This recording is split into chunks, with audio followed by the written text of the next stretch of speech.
Welcome to the Black Announce Table. From the 718, right off the Deegan, the man with the silkiest do-rag, Manny. From Virginia by way of Europe, he gives his all every week. Cody Brick.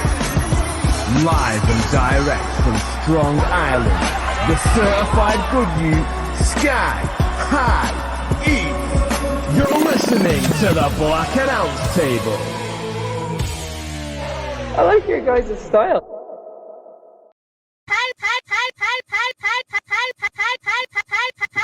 Weirdos. Huh? Hello. Gang shit. You dig? What you heard? Man, what is it? What's left to discuss? We've discussed Kendrick Lamar. We've discussed Drake. That's it. Childish Gambino. Yeah, these niggas brought up Childish Gambino. I don't know why. I hear that name and immediately I get flustered, bro. I ain't gonna lie, man. I think you need to. I'm telling you, run back because of the internet. That shit was fire. No, that nigga need to run back and change some oil, change tires, flip burgers, bro. That nigga, come on, man. Well, what about his comedy? You ever seen his stand-up comedy? Yeah, first off, he hasn't dropped a stand-up in like over 10 years, bro. Yeah, but I'm just asking if you saw the one special. I think he had like 2. That came out like 2011. Did you think he was funny then? If I watch it now, bro, I'm watching like this. He had a pretty funny joke about Kix, the cereal. Yeah, and him being oh man, come on, bro. Like I said, if I watch it now, it's like I'm watching like this. Super straight face. You feel me? That nigga don't get lineups. He don't get haircuts. Come on, man. You seem like a Jeff Dunham type of guy. Jeff Dunham funnier than Childish Gambino. Jeff Dunham, the nigga with the puppets, right? Yeah. Yeah, he's definitely funnier than Childish Gambino. I could Cody listen. definitely like Dane Cook.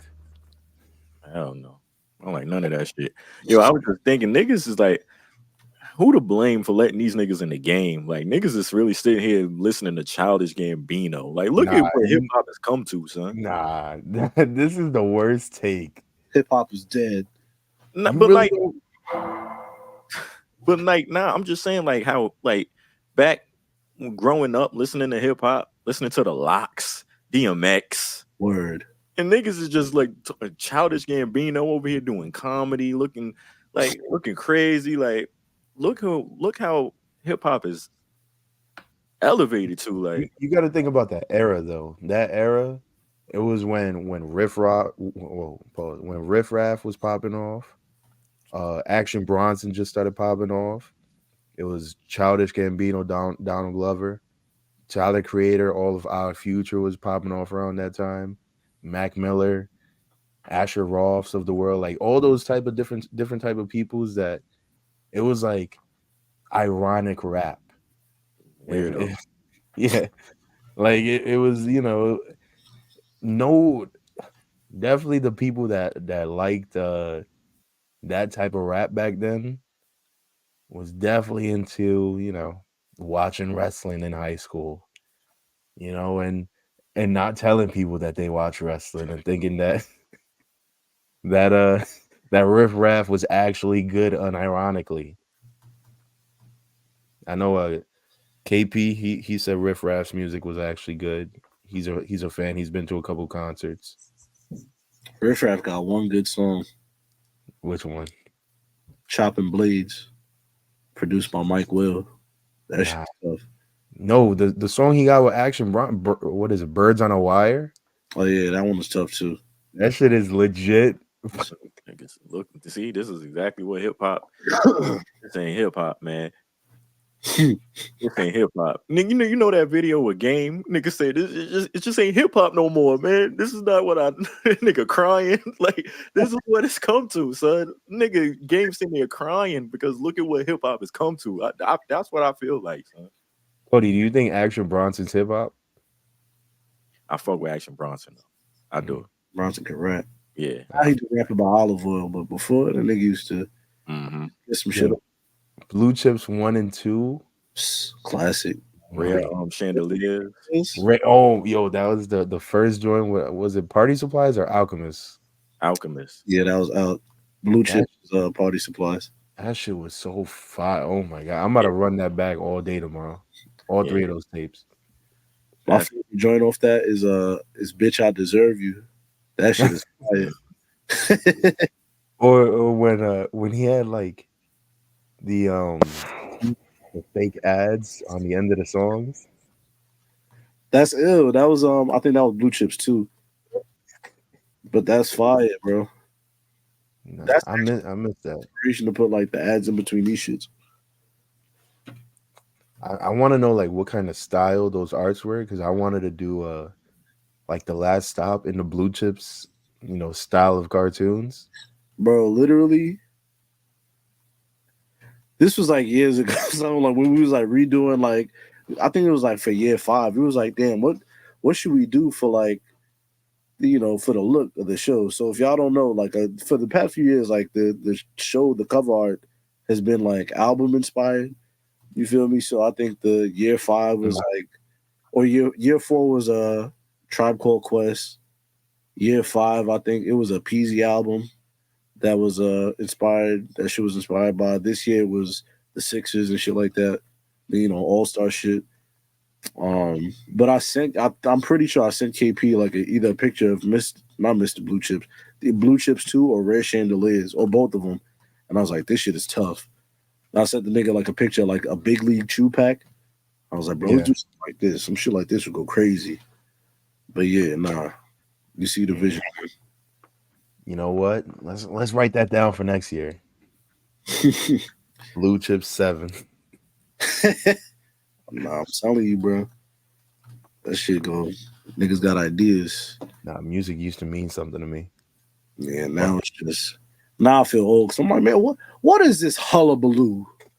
This garbage. If it wasn't for Boss Man D-Lo, I would have no new music to listen to on a regular basis. Real shit. I listened to Mr. Pot Scraper this morning on my way to work. I was like, nah, this is that real shit right here. Meanwhile, Cody's listening to JT. That shit fire. That shit, it really is. But I haven't felt this hype about a female-led song since when I first heard the Twerkulator snippet. That shit was fire too. Yo, I was like, nah, what they're doing, and it was like COVID time. It was like 2021 March. I'm sitting there, I'm like, ain't no fucking way they did this with this. Oh, nah. Yeah. Yo, the City Girls know how to find one. Hell yeah. Shouts to the City Girls, man. I wish I had a flex mom I could play. Shout out to JT. JT, more specifically, JT. Yeah.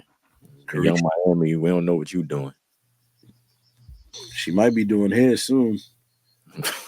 Let me tell you. That damn, first off, that damn Carisha Please game, that shit too fucking freaky. Oh, yo, if motherfuckers, I go to a party, motherfuckers pull out Carisha Please, I'm leaving. Wait, there's a Carisha Please game? Yeah, that shit is ridiculous. I thought you were talking about like her finessing the podcast game. She did with that damn game. Oh. Nigga, it's a Carisha Please game. It come with a bonnet. I'm not even about to get it. Nah, for real. You read the cards be like, you take out a card, first person to read it, the card be like, eat whoever pussy next to you. like, excuse me? Real shit. I did not. Why does it come with a bonnet?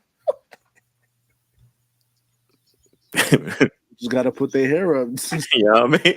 For the WAP.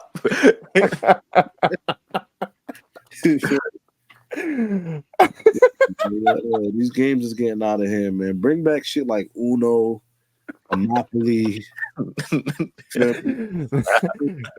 Niggas want to play Carisha, please. Yeah. You read the card, that should be like, get butt ass naked and make eggs. I'm like, what? What kind of game is this? freaky at the game. Y'all too damn freaky. That's what y'all problem is.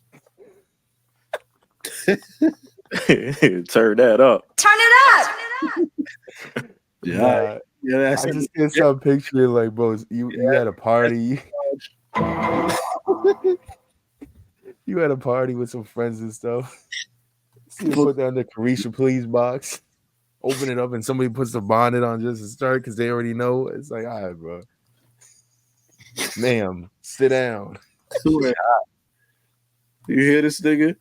The first nigga to get butter. That's right. It would be right there. Scrambled eggs. Cody's ready to scramble some eggs. They pull out the Carisha Please box. This nigga taking straws off.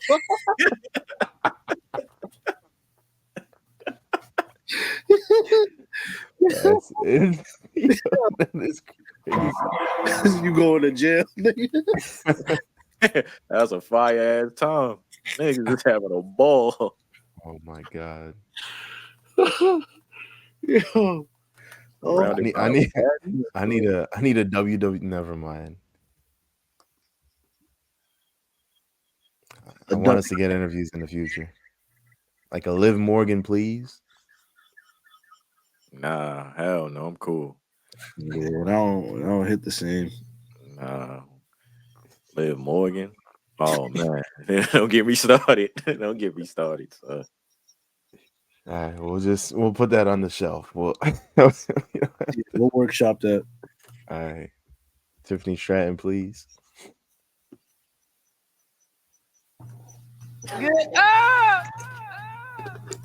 Wrong shit. Hello. Niggas is out here. Look, man, we got a nice show in store for y'all, man. I don't know. Are we putting the interview after this segment? Yeah, we can put it. Yeah. But here's that interview. You know, Great show ahead for y'all, man. We got shouts to SGG. SGG pulled up, you feel me? Friend of the show, legal counsel, you feel me? Cheap Heat's own Stat Guy Greg was here, you feel me? So that will be next. Then we got the draft. We got some other shit, you know what I'm saying? Soft mud wrestling, some releases, all types of shit, man. So, predictions. Come on, man. All types of shit, bro. Yeah, because I definitely remember that there's a pay-per-view this weekend. Facts. At 1 o'clock, though, so you feel me? Yep. like that. Good fine. time. That's exactly what it is. Man, but I went to a party, and before we get into the shit, I went to a party a few weeks ago, and I seen a nigga order a triple Hennessy with literally there was only room for literally a splash of like cranberry. He drank the whole shit, and afterwards, I seen the nigga doing the butterfly in the spot. I was like, I was like, yo, that nigga is awesome, bro. Why get the cranberry? Why get the cranberry? Yo, I don't know. I guess he needed a little bit of some type of chase. Bro, 30 minutes later, bro's in the spot doing this shit. I was like, all right, man. But he was doing it because he couldn't stand up. He was trying to stay standing. Yeah. He was- And he was like, you know what? Instead of looking dumb and falling, let me just bust out one of these. Yeah. real quick. Bro, let me do the Tootsie Roll. Play it off.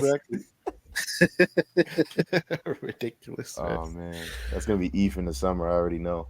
Oh man, this summer's gonna be fantastic.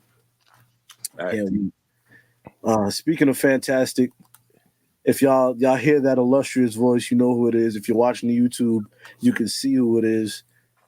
The big homie SGG is here in the building, tapped in, joining us, gracing us with his presence. Once again, man. Greg, how are you feeling, my boy? I'm feeling great, man, especially on a day like today. We just dropped that interview with Cody. Huh? Every question was a hitter. We came in suited up.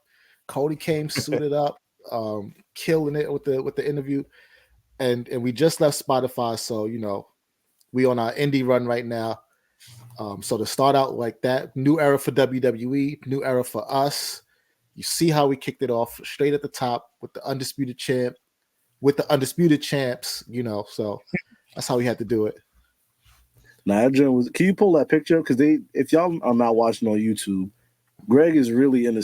Greg and Peter is both in suits to interview Yeah. Cody, man. Yeah. I feel like y'all have to keep this gimmick going. So like if y'all interview like Damian Priest, y'all gotta wear like eyeshadow and shit. Listen, I got a lucha mask that I wore to my wedding.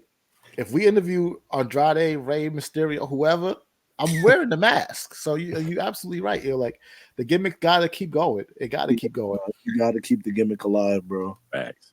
I respect it. If y'all interview, like Kane, maybe light a fire behind you, large bonfire in the crib. Of course.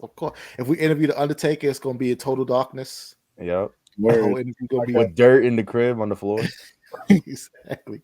Y'all got to pop from caskets and shit like that. Exactly. Hey, shit. But nah, man, you spoke about it just now. You just mentioned it. New era of Cheap Heat. Talk to us, man. Walk us through that. How are you feeling about the new era? What is the new era gonna hold for Cheap Heat and the listeners? I feel great, man. For the listeners, it's just gonna be.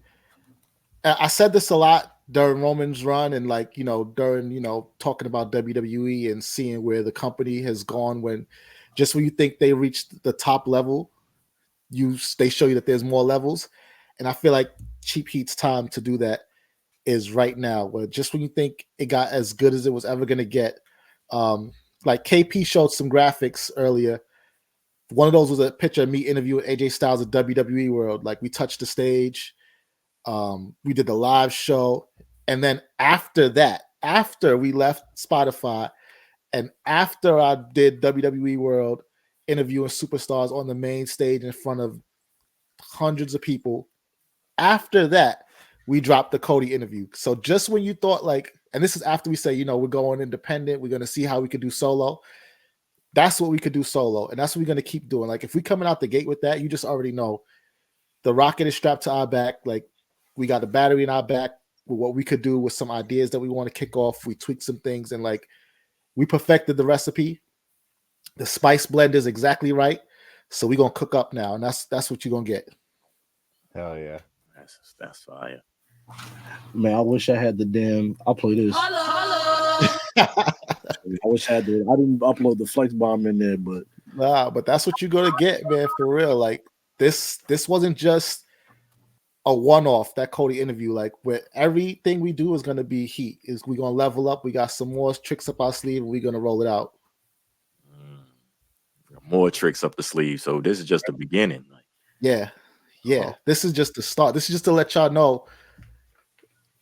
Just because we left Spotify, we parted ways, and all love to those guys. Like I got nothing but respect for that whole team over there. But just because we're not a part of that particular brand anymore, doesn't mean that you could expect like a fall off or a dip, no pun intended, or that we're gonna drop off in the quality of what we're giving to people. Like what we got for everybody, as you can see from the interview that dropped today, is more heat.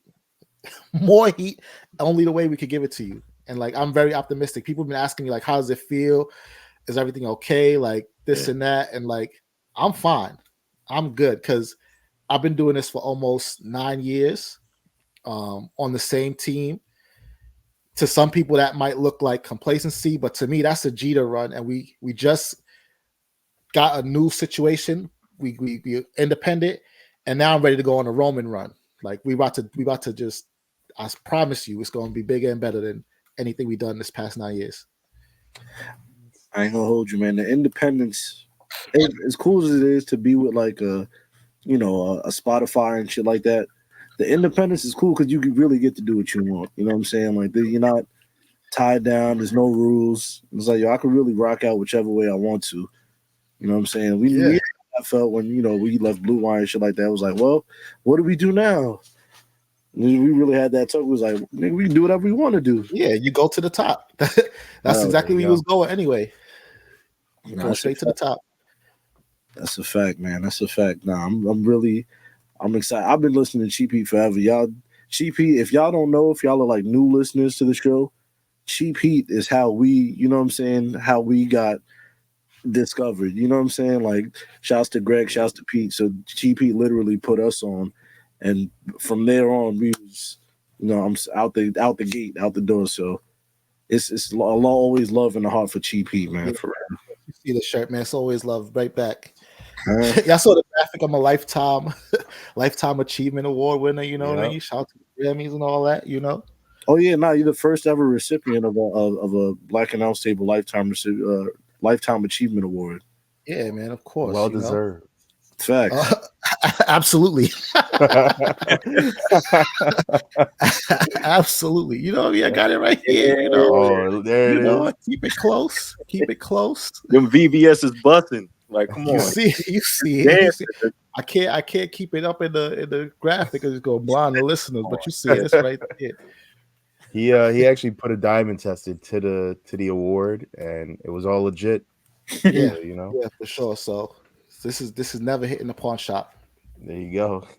I hope not. Don't ask them to value it, please. Yeah, trust me, it's worth $250K, not $250. Yeah, exactly. $250K. Yeah. What's the word with some more cheap heat lives, man? I didn't get to hit the one in Philly. I came like a day or two late, but I think we went to one cheap heat live for was it SummerSlam? I believe so. When it was in New York, right? The Sony. Mm-hmm. The one was it Sony Theater, Best Buy Theater. It might have been. They might have changed the name at that point. Yeah, it was dope though. Yeah, it was fun. Like I love doing those live shows. I really do. And you know what? Too, I like Rosenberg does everything to where like he doesn't want to oversaturate the market. The only thing we do on a super consistent basis, and we keep coming out every week, is the podcast because we keep getting new material every week. Like we release a shirt and it'll be around for like 2 weeks, then it'll go away. Or, you know, a live show. The live shows, we hardly do those. We've been, like I said, I've been doing this for 9 years with him. And through various incarnations of the team, I think we've only done a handful of live shows. There was a couple in New York. There was the one in Philly that we just did. So I would love to do more though, because those are always fun. And like the listeners always come through and show out. And shit, y'all need to do a live show too one of these days, man. Like while we talking about it. Listen. if y'all need any openers, let us know. Yeah, I'm gonna come out and do comedy for 5 minutes. Word. And it's all gonna be mouse jokes. Exactly, I was gonna say. But for real, man, a Black Announce Table live show, I think would hit. I actually went to a different Cheap Heat live. It was like I want to say like 2017. And it was like in a coffee shop. Yeah. Yo, absolutely lit. I pulled up with my boys one day. I think that was the first time I actually met Greg and fucking damn, who pulled up? Jinder Mahal with the belt. Jinder pulled up with the belt. That's one of my favorite moments because like you don't expect that. Like we invite people to come through. Sometimes they're ticketed events, sometimes they're free events. Like, you know, we did a couple of free events in Vegas. We just pulled up at this hotel bar and they set us up with an area and we just like did a live show, free meet and greet. The Jinder one I think was free. It was in like a little coffee shop next door to Nas's restaurant in Lower East Side. And what I love about it too is that we don't announce no guests. We just like, yo, people show up for us.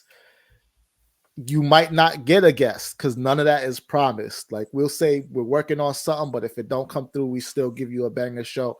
But at that particular one, like the champ pulls up with the belt, has to walk through the crowd because it's a tiny place and it's packed asses to elbows. Everybody's in there. Like he has to walk through. People get to touch the belt, and then they get to see us literally sit right there in front of the equipment, mic'd up, do the interview. And then later on, maybe listen back to the interview and let people know that, like, yo, I was a part of that. Or like share a video and be like, yo, I was over there the day Jinder just pulled up with the belt, parted for like 10, 15 minutes, and then bounced out with the belt. Like, yeah, that was an absolute classic event. That because me and my boys, we went not expecting, you know, any guests or anything like that to pop up. And then I remember it was like somebody's birthday or something like that, and y'all guys handed out pieces of cake. I was like, oh wow, get a nice little piece of cake here too. Well, no, it wasn't even somebody's birthday. So a listener, his wife owned a bakery, and so she made a cake to commemorate the occasion. Bought the cake. It looked beautiful. tasted delicious. And yeah, like you said, we was just like, yo, y'all here, fuck it, yo, cut up some cake. Hey, you here? Have a piece of cake. You know what I mean? At the end of the show, we just chopped up some cake, gave it out. That's what that is. Go ahead. I was gonna say that is the Cheap Heat Live experience. Like you never know what's gonna happen, but you're gonna have a great time. Yeah, like now thinking about it, I'm like, yo, like, because I'm not going for like we have thought about doing live shows, and I'm like, live shows, we've never done a live show before, you know what I'm saying? So I'm sure that's already a different beast. Like we done like YouTube lives and shit like that, but that's nothing because we behind the computer, we chilling, talking. I'll play a drop of some shit, and it's all love. But on stage, you don't got no drop. It's just, you know what I'm saying? You have a crowd, you know what I'm saying? So I'm sure it's like awkward and shit. And so I'm like, how would that even work? You know what I'm saying? For us, like, I'm just on the stage smoking hookah and shit, looking at niggas, and they looking at me like, I'm like, man, what are we doing here? Somebody, you selling yourself way too short. Because I think honestly, like, y'all got a solid crew, right? Like, y'all see the faces on the shirt. Like, this is the squad right here that you can expect to pull up at a live show. You got KP producing it, handling things on the back end, and that's really all you need. Like, you need a venue that you could fill, because the best thing you could say is like, yo, we packed the venue out. Even just like Manny talking about that Cheap Heat Live that Jinder pulled up at. Okay, I admit you got me. It was a coffee shop. How many motherfuckers can fit in a coffee shop? We don't even care, because at the end of the day, what I'm gonna say is, and what Manny's gonna say, and what everybody's gonna remember, is that shit was packed out. You know what I mean? To the absolute brim. So it doesn't need to be a situation where like 100,000 people is in the spot. You know, like you don't need the population of Earth in the spot. You need just a spot where you got your loyal listeners. You pack it out, and then you rock with them for an hour, and you give them that experience that they already get here. Like you just bring it to them live. Mm-hmm. Yeah, that's why I really can't wait to do that. Like you saying, it's just the listeners that really rock with us and know us. They really gonna show out, and it's gonna be like a nice intimate setting, and you just rocking out with your people. Like that's something I'm really looking forward to. Yeah, yep. I never worry about like the size of the room. Even with this one in Philly, we had it in like a theater. It was like the seating was you just went up. So you looked into the crowd, you just see like as far as your eye could go up, it just felt huge, like the room. Mm. But another thing too is like I didn't care about the amount of people that was in the room. It was just like focus on who's on the stage, which is my team.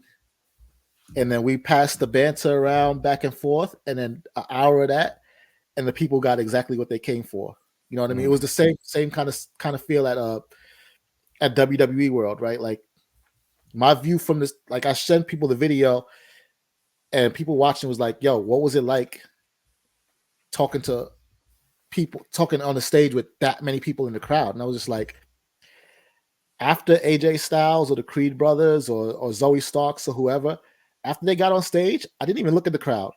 Like I might have took a glance, like somebody might have said something and like caught my eye a little bit, but I was not focused on like who was in the crowd. I wasn't too much focused on hecklers, because like it's what y'all do, right? Y'all just sit here, you have that conversation, but it's focused on the people that you're with, and that's really what most of the listeners are there for anyway. They're not there to see you like go back and forth with somebody in the crowd trying to make it their show or whatever the case may be. They come for the experience that you already give. And again, I think y'all have a solid team to where like a live show is going to go off nice, whether y'all have guests or not, or whatever the case may be. I think like when people see that, especially after the first one, when people see what y'all do and then just how it felt in that room, the ones after that are going to be easy to promote. Right. You know what I mean? This is going to be like, do you want to have missed that? Like, you know what I mean? Like whenever we do another Cheap Heat Live around a WWE event, like, do people want to miss the moment when the fucking champ walks through the crowd with the belt?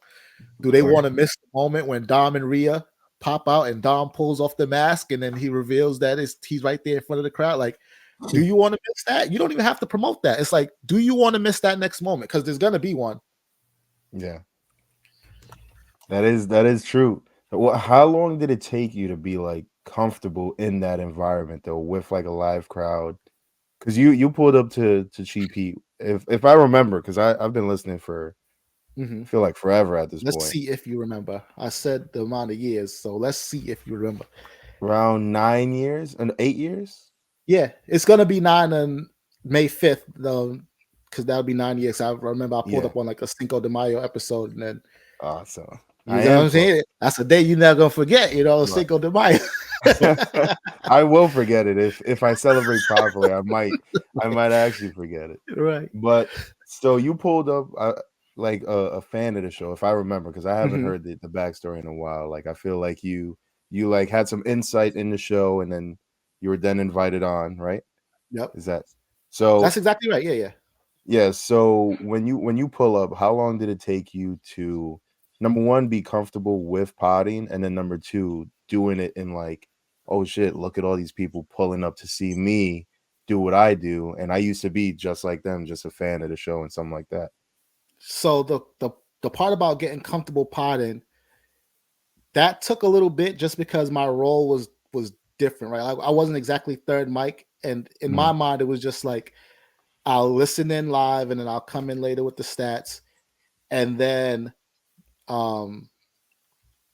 it was like P was hazing me every week. Like, you know, if I try to talk your play some music over what I'm trying to say, or like turn it up, like, you know what I mean? Like little things like that. That wasn't it wasn't malicious, but it was just like that's how it built the comfort. Because then there's like that banter, because it's just like, okay, you respect the headliner, and Shoemaker really was trying to actually have a conversation, but P is on the other side of it trying to like derail. And it's just like at some point you just got your personality also has to come in, and your personality also has to shine, and then the three of us are able to blend pretty seamlessly. And what made it easier too was believe it or not, Hulk Hogan, because not too long after I got on the show, Hulk Hogan, the whole shit blew up. Like it just that whole situation happened.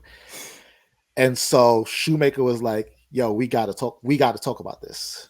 Right. So I remember we did like a trivia episode, and it was Goldstein and Dip and Zach Linder on the trivia episode. And then after that, Shoemaker was like, all right, yo, everybody get out. We got to talk about this. Right. So I'm going to leave with the other niggas. Right. I'm like, all right, you that guy.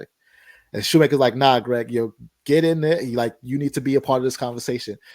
So we just were able to have like a open dialogue about how fucked up the situation was, and how like we're all in agreement of how fucked up it is. And like, you know, we just laid all cards out on the table, and people fucked with it.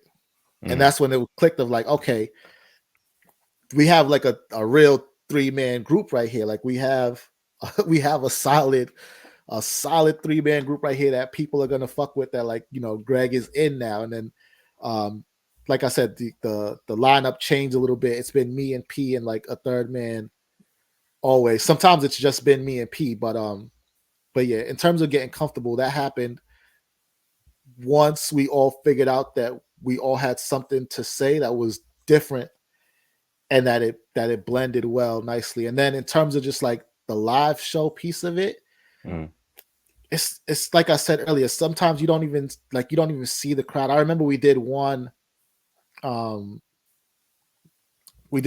think it was the one that Eve might have went to, where like, you know, Mark Henry was on the stage, and you cannot see the crowd sometimes. Like, I know that sounds crazy to say, but like when you're on the stage and like the lights are shining in your face, and like the way the rooms are set up, sometimes you really just can't see the crowd. So they're there, and sometimes they remind you that they're there, and sometimes you want to play to the crowd, but your focus really just gets pulled into what you're doing. So your nerves don't even have time to kick in. At least in my experience, they don't, because it's just like I can't even see the crowd after I sit down and get into the flow of the conversation. I bet so. Hopefully, my idea was just to get like really drunk before and just be like, oh, you know what?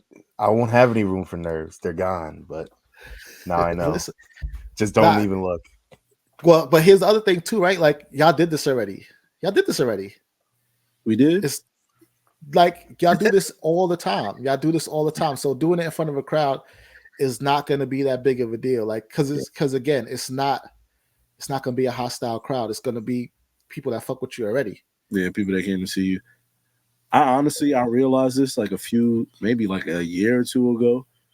If it's a party and like if it's a microphone around and I grab the microphone, I could kind of command the crowd pretty cool. Like I turn into Fat Man Scoop in the spot. Like, if you got $100 bill, put your hand in there. Like I'm at a family barbecue doing stupid shit. If you got $100 bill, put your hand in there. So if we doing a live show, I'm doing that same coming out, the Boss Man deal and shit. Everybody, you want to be a boss? It's real. I love that song. That might be my favorite song out right now. Actually, I love that song. It's so ignorant, but I love that song, bro. Nah, you need shit like that, man. Nah, you really do. Also, shouts to Mark Henry because you brought that up, and I remember like after the show, he was eating like a veggie platter. Mhm. Chris Ann walked past him. She was like, hey Mark, how you doing? And I think he had brought somebody up on stage, like, yeah. She was like, hey Mark, how you doing? He was like, damn, if I had seen you, I would have brought you up on stage. Yeah, that was my girl. He brought her up on stage, and I was just like, because when he pointed her out, I was just like, listen, world's strongest, just bring her on stage. Yeah. We're not gonna cause no problem. Well, we're not gonna rock the boat. Mm-hmm. I think Mark Henry put you in a full Nelson, man. That's not what we came here for. Yeah, good luck. Exactly. Just bring her on stage. We'll deal with the awkwardness of that behind this later, but just bring her on stage right now. We don't want no problems, man. Hold on, I gotta pull this picture up also. This is proof. Yep. Feel me? He's locked in. Oh boy, look at him. Legendary. Listen, that was a legendary night. Manny did not lie. Like that was a legendary night of potted. Yep. By the way, I was 21 in that picture. For the people who think I lie about my age, you're definitely 29 in that picture. You're 32 in that picture. Actually, but I look the same as I do right now. Actually, come on. I know a damn 32 don't do this when I anymore. see it. Yeah, I stopped telling my barber. My barber wanted me to be as Dominican as possible. I was like, listen, chill. I know a damn 32-year-old when I see one. Yo. Man. Before we get out of here, I want to know if since it's a new era of Cheap Heat, we on YouTube. I seen the YouTube videos, the interviews and everything. What's going on? Are we starting a Patreon? Is it going to be some exclusive content? I know y'all got the Discord also. Yeah, we got the Discord. Join while you can. And I see, you guys are in the Discord. I love that y'all are in there. KP's in there. He drops the links to the new episode whenever they're out.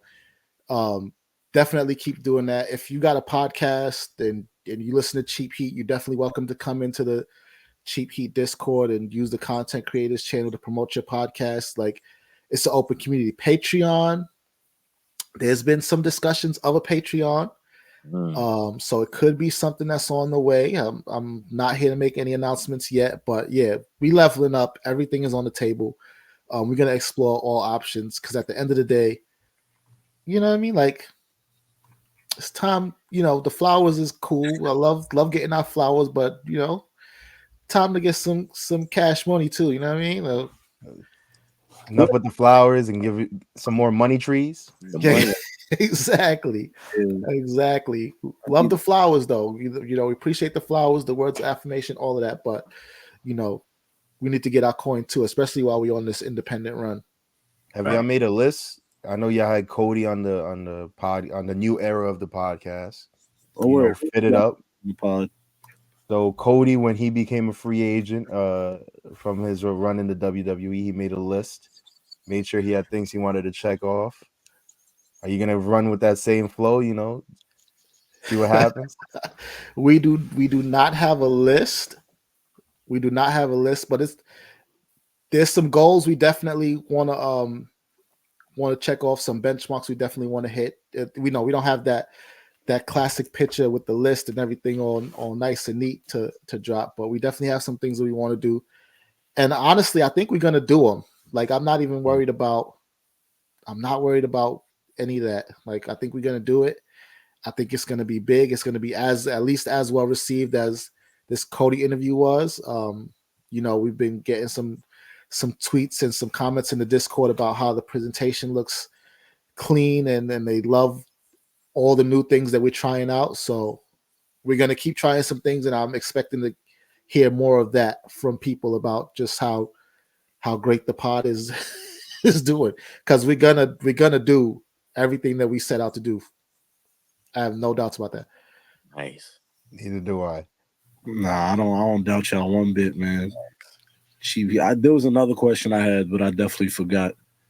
So hold on, I'll give you some time to think about that, because I want to mention Manny too. Like, this is not, y'all know how we do on Black Announce Table, man. You get some in the ring talk, you get some outside the ring talk, you get some news, some rumors, some life.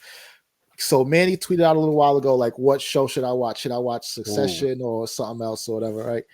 And I told him, yo, you want to tap into Succession. So he tapped in and he told me that he's been enjoying it so far. And I promised to let you in on a connection between Succession and WWE that like just goes over people's head a lot. And that connection is, if you listen to the Shield theme song, then you listen to the Succession theme song, and you try to imagine them put together, what you will hear is Roman Reigns' current theme song. And if you don't believe me, just play those 3 tracks back to back to back so you can hear them and see how they fit together. The Roman Reigns Tribal Chief theme is a Shield Succession blend. I can hear it in my head already of like how it sounds, and that is pretty interesting. I can't wait to hear like when I actually play them to see how that goes. It's sitting right there. Like, you hear the some of the drums from especially when you play on like a streaming app. And even if you watch some of his matches, people will like listen and like they'll hear the Shield theme play like kind of awkwardly in the theme. It's not a mistake. It's literally sitting right there in the theme. And it's meant, I don't know if there's a deeper meaning behind it. I just think it's cool that like the Shield theme and sort of like a play on the Succession theme comes together as the Tribal Chief theme. I was trying to think, like, when you tweeted that and when you told me, I'm like, all right, what does he mean by this? So I'm trying to think. I'm like, who does he think is Wants Games? Is a mix. Exactly. Is it a Vince McMahon thing? No, we're keeping it. The theme it lends itself very nicely to Roman's theme. Man, I don't know enough about music to go so far as to say if it was a sample or whatever the case may be, but it sounds close. You're right on that. I got 3 things to say about that. 1, it sounds like you need to get Roman on Cheap Heat to confirm whether or not this is true. 2, man, another great show that you should watch is BMF on Stars.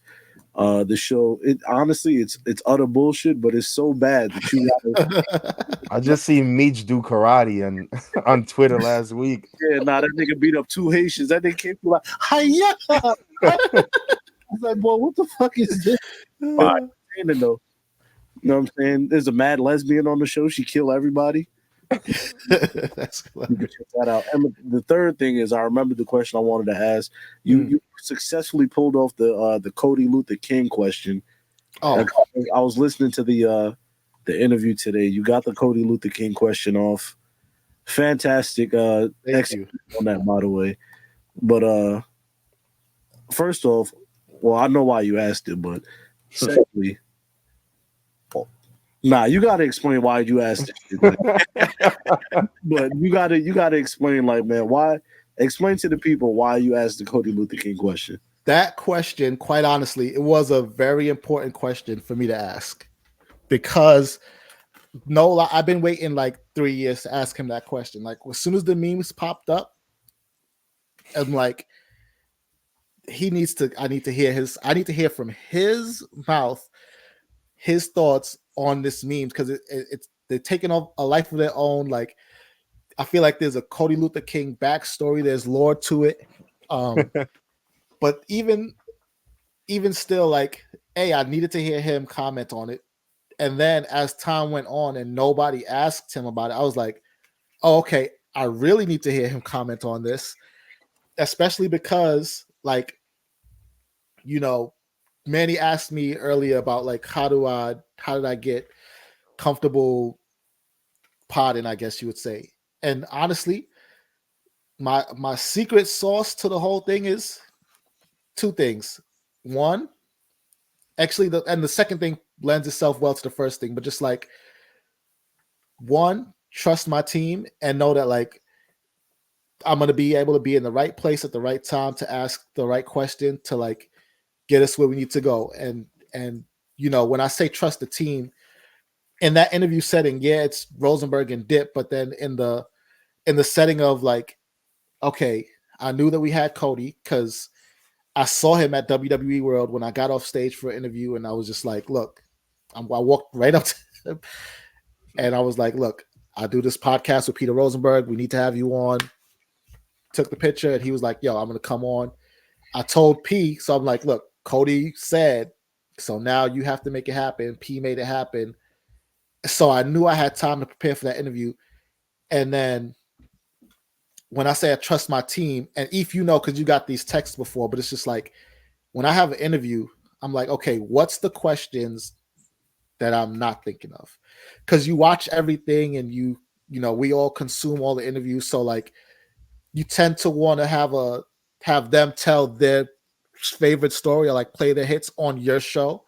Mm-hmm. But it's the hits, like people got that already. So it's like, okay, what's the question that they're not asking? And I know the Cody Luther King question is a question that Black listeners wanted to know. Like they want to know how he felt about this. Like that was a Black Announce Table question. That was an A Show question. That was a BRP question. You know what I mean? Like that was a Public Enemies question. So it's like I had to ask it. I had no choice to ask it because like how I look, we all share the memes, we all in on the joke. And now I'm sitting next to Cody and I'm going to be too cool or too shy or too whatever to be like, no, this is what we're talking about. Word. Talk about it. So yeah, I just had to trust my team enough to know that like, this is what we're talking about. It means something to us, you know, as silly as it is, like we fuck with it. So let's talk about it. Let's put it all out in the open. And yeah, it hit. Like I knew it would hit. Because again, I trust my team. I know that like I said, if you get these texts of like, oh, we got so and so on the pod, what would you ask them? Like, because I really need to think of the thing that people are not thinking of. And 3 years, and this question was sitting right there, and nobody asked it. I said, "Fuck it, Greg is gonna ask it." Cody Luther King. Let's talk about it. Suit on too. With the suit on. Yeah. I like that. Man. It makes the question more serious. It's like, yo, this is a valid question. I'm asking it with a suit on. Yeah. Oh yeah. And it's like I did the same thing at WWE World when I interviewed AJ Styles. I was like, you know, look, you don't have to answer this question, but my listeners know I have to ask you this question. Like that's exactly how I set it up for him. Oh. And I was like, how did it feel to see CM Punk walk into that locker room? Because no matter who the superstar is, that's the question that you got to ask them. Every single one, top of the card to the bottom of the card, like whether it's, you know, Roman Reigns to whoever, that CM Punk question is on the table because he was so polarizing and he was like such a lightning rod coming out of AEW that's the question. That's the question. And if nobody's going to ask it, Greg is going to ask it. And that really is it. That was my mindset behind the Cody Luther King questions. It's just like, it's been 3 years. We've seen the memes. We laughed at the jokes. We share them all. And nobody asked. How could nobody ask? Especially considering the Dusty Rhodes connection and how like Black people love Dusty Rhodes, right? The joke was like twice in the 80s, WWE poked fun at Dusty Rhodes. And the joke was that he thinks he's Black. There was naming Virgil after him, the $1 Million Man's manager, valet, whatever you want to call him. They named Virgil, a Black man, after him. And Akeem, the African Dream, was a play on the American Dream, Dusty Rhodes. So they did this twice because they knew the connection that Dusty Rhodes had to black people. And here's his son with the same connection, and nobody's asking him. Nobody. I had to ask him. That's a fact. You know, knowing that now, because the other day, like I just watch random videos on YouTube sometimes when I'm bored. And there was like the A&E show where they like go looking for like treasures and things like that. And they were talking about, I forgot her name. She was in the WWE with Dusty Rhodes. She was like, Sapphire. Yeah, Sapphire. They gave him a black manager. They knew. Yeah. And Cody was like, "Oh, I was young and I thought that she was actually related to me." And I'm like, "Oh wow." No, like watching that video now, knowing that you asked him that, actually hilarious. But I had to though. I had to because that like we want to know everything as fans, but like I said, that was a Black Announce Table, a BRP, a Public Enemies A show question. Like I had to ask it. That's how you get a lifetime achievement award from that's exactly. by doing things like that. That's how it's done, people. And one more thing before we get out of it, the cool thing was it seemed like, and I want people to go listen to the interview. When you asked the question, it seemed like he really wanted to answer. You know what I'm saying? Like it seemed like he was like, "Yo, man, I ain't never." I said in these memes, but I could never talk about it because you know what I'm saying. I wanted to come off a certain way, but thank you for asking. And then he did like spiel on it, which was real cool. So if y'all have not checked out the Cheap Heat Cody Rhodes interview, I implore you to do so. Check it out right now. YouTube.com/ what is it? Rosenberg Wrestling? Rosenberg Wrestling, yep. Rosenberg Wrestling. Instagram, Cheat Heat Pod. Twitter, Stay Mage. Come on, man. If y'all ain't tapped in, what are you doing? You gotta be. Because listen, you want to get it on the ground floor. It's a new era. You don't want to catch it when it gets too hot. You want to get in right now. Yeah, they just had Hall of Famer JBL on the pod last week. Now we got Cody Rhodes. So, like Greg said, it's only up from here, man. Really, we didn't start at the top. Like we going to the top. Yeah. Also, a bunch of good lingo to steal from that show too. The amount of times I've used mage and things like that where I just shorten up a word. Oh yeah, I heard you guys do it. I do it all the time now. I do it all the time too. And I can't help it. Dip is gonna kill me for saying this. Like he gets the credit for mage and Jace and Repug and all that. Let's just say there's another guy that is not Dip that Rosenberg called one day, and it was like he called him, he didn't get him, and then the dude called back after the pod, and I was like, oh, that's the real Dip. Like the cadence was the same. He used all the lingo, like it was uncanny. He sounded exactly like Dip, but it was like a older dude that like Dip is real cool with, and I was like, oh, that's where it came from. That it's like finding out Larry David's George Costanza. Exactly. No, that's exactly what it was like. It's like finding out that Larry David was George. It's like, oh, it's crazy. So, man. I low-key want to get Dip on. I know he's a busy man, but I want to just get him on the pod just to talk to him about like shit just beyond wrestling. Because I heard on the show he was like the Barclays Center should serve tuna. I was like, the fuck I was like, what the hell is you smoking, Dip? Listen, when I tell you I Googled contact Homeland Security after I heard that, like I was gonna drop his address in their email, like, yo, this man wants y'all serving tuna at live events. Like, I mean, they're already selling $8 beef patties, so might as well if you're putting that on the menu at a fake bodega. Tuna's too far. Tuna's too far. I'm sorry. Like $8 beef patty is offensive also in a different way, but the tuna is way too far. If I'm in the 200s and I see somebody eating tuna right next to me, I just might choke them out. Tuna in a cup of water. Yeah. Nah, it's the 200s, especially at the Barclays Center. How steep that is. Just tip them over. Tip them over. Tuna, just throw them off the top like Mankind. I was about to say that's the equivalent of throwing a nigga off a Hell in a Cell. You got to. Apologies to all the people who Tuna rains down on in the 100s, but he had to go. Yeah. To go. Get your tuna heads, a nigga handing out tuna sub, but Yeah. Nah. Dip was bugging for that too to take. Dip, man. Oh man, you said our podcast was made early on, and I appreciate you, but tuna is absurd. Seriously, it seriously is. But yeah, man, Greg, thank you for pulling up, bro.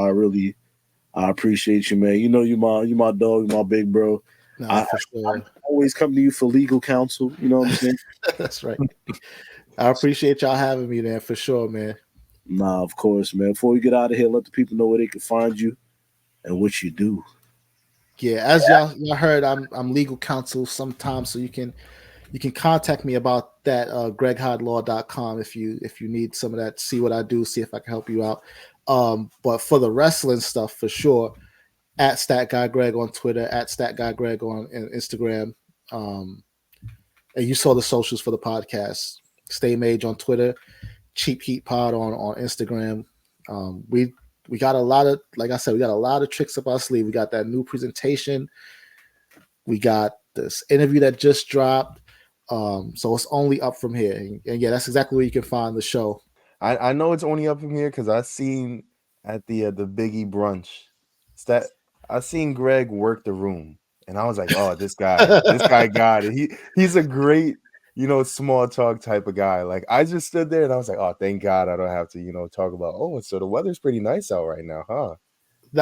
Listen, I'm glad you brought up that brunch too before I got, like, it was important for me to show up to that brunch too, because like hearing y'all talk about the possibility of doing a live show, y'all got to stop selling yourself short. You can definitely rock a live show, but that's why it was also important for me to show up to that room, because like when I got the invite, I was like, do I go? Because I mean, Manny, you saw the invite. I'm not sure if you guys all saw the invite, but there was some very nice words on that page. Yeah. And so I had to really debate if those words applied to me, because if I could be honest with myself and say that they don't, then I can't take that invite. Like it just I'm not built like that, right?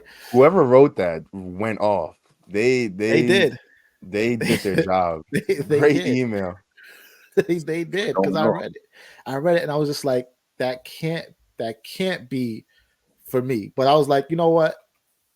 Andreas at least sent it to me. I got it like from him, and I was like, I at least owe it to him to be like, thank you for this invite in person. Right? That's what I told myself to get myself in the door. And then I got there, and then it was like all love from so many people. I was like, oh yeah, of course he was talking about me. Of course. But it took being in the room to like, to feel that. And Manny, I'm sure you can attest to like being in that room with so many people that you fuck with, and then hearing that they fuck with your pod too, or like your work, and it's a mutual admiration. It's a great feeling, and it's inspiring. And then getting that, knowing that my foot was out the door with Spotify, like knowing that, like, because I don't think we had announced it yet, but knowing that that chapter was coming to a close, getting that right before we started this new chapter, I was just like, this is gonna be easy. It's gonna be easy. It's mad gratifying. 100%. Yeah, that group of people, like everybody that we were with in that room, mad supportive, bunch of people just walking up like, oh, hey, what do you do? Oh, that's what you do? Following, being like looking through what we've done already, and being like, oh, nah, I got to tap in. So it was just like putting accounts like, Twitter, X accounts and IGs and YouTubes to the people. It was like, it was a great feeling of being in there. So yeah, next year, we're all going to be out there, first round on ETH. And that's right. And yeah, I definitely have to thank Andreas and Andrea and Kaz for making sure that I was on that list and I was invited to that event, because it was dope. It was dope. I'll be at the next one, fellas. You feel me? The next one, I promise you will see me. I got to give you the Cena salute for that one. It's official. You feel me? Y'all will see me at the next one. There we go. You feel me? But yeah, man. Greg, thank you so much, man. Once again. Thank you guys for having me. Y'all know the vibes. Y'all heard it here first. Cheap Heat, new era Cheap Heat. Make sure you tap in. There's special guests, there's Discords, there's new looks, there's everything. All right, y'all, check it out. We got 5 Patreon tiers, okay? We have the $1 tier, which is just $1. It's a donation. We have the $5 tier, which is audio and Discord access. We have the $10 tier, which gets you audio, video, Discord access, and a discount on merch. And the $20 tiers for the ballers. You get all of that, plus you get to be on one of the shows that's on the Patreon, all right? Subscribe to the Patreon today. Become a patron. I'm Eve, and I approve this message. We out. The Black Announce Table.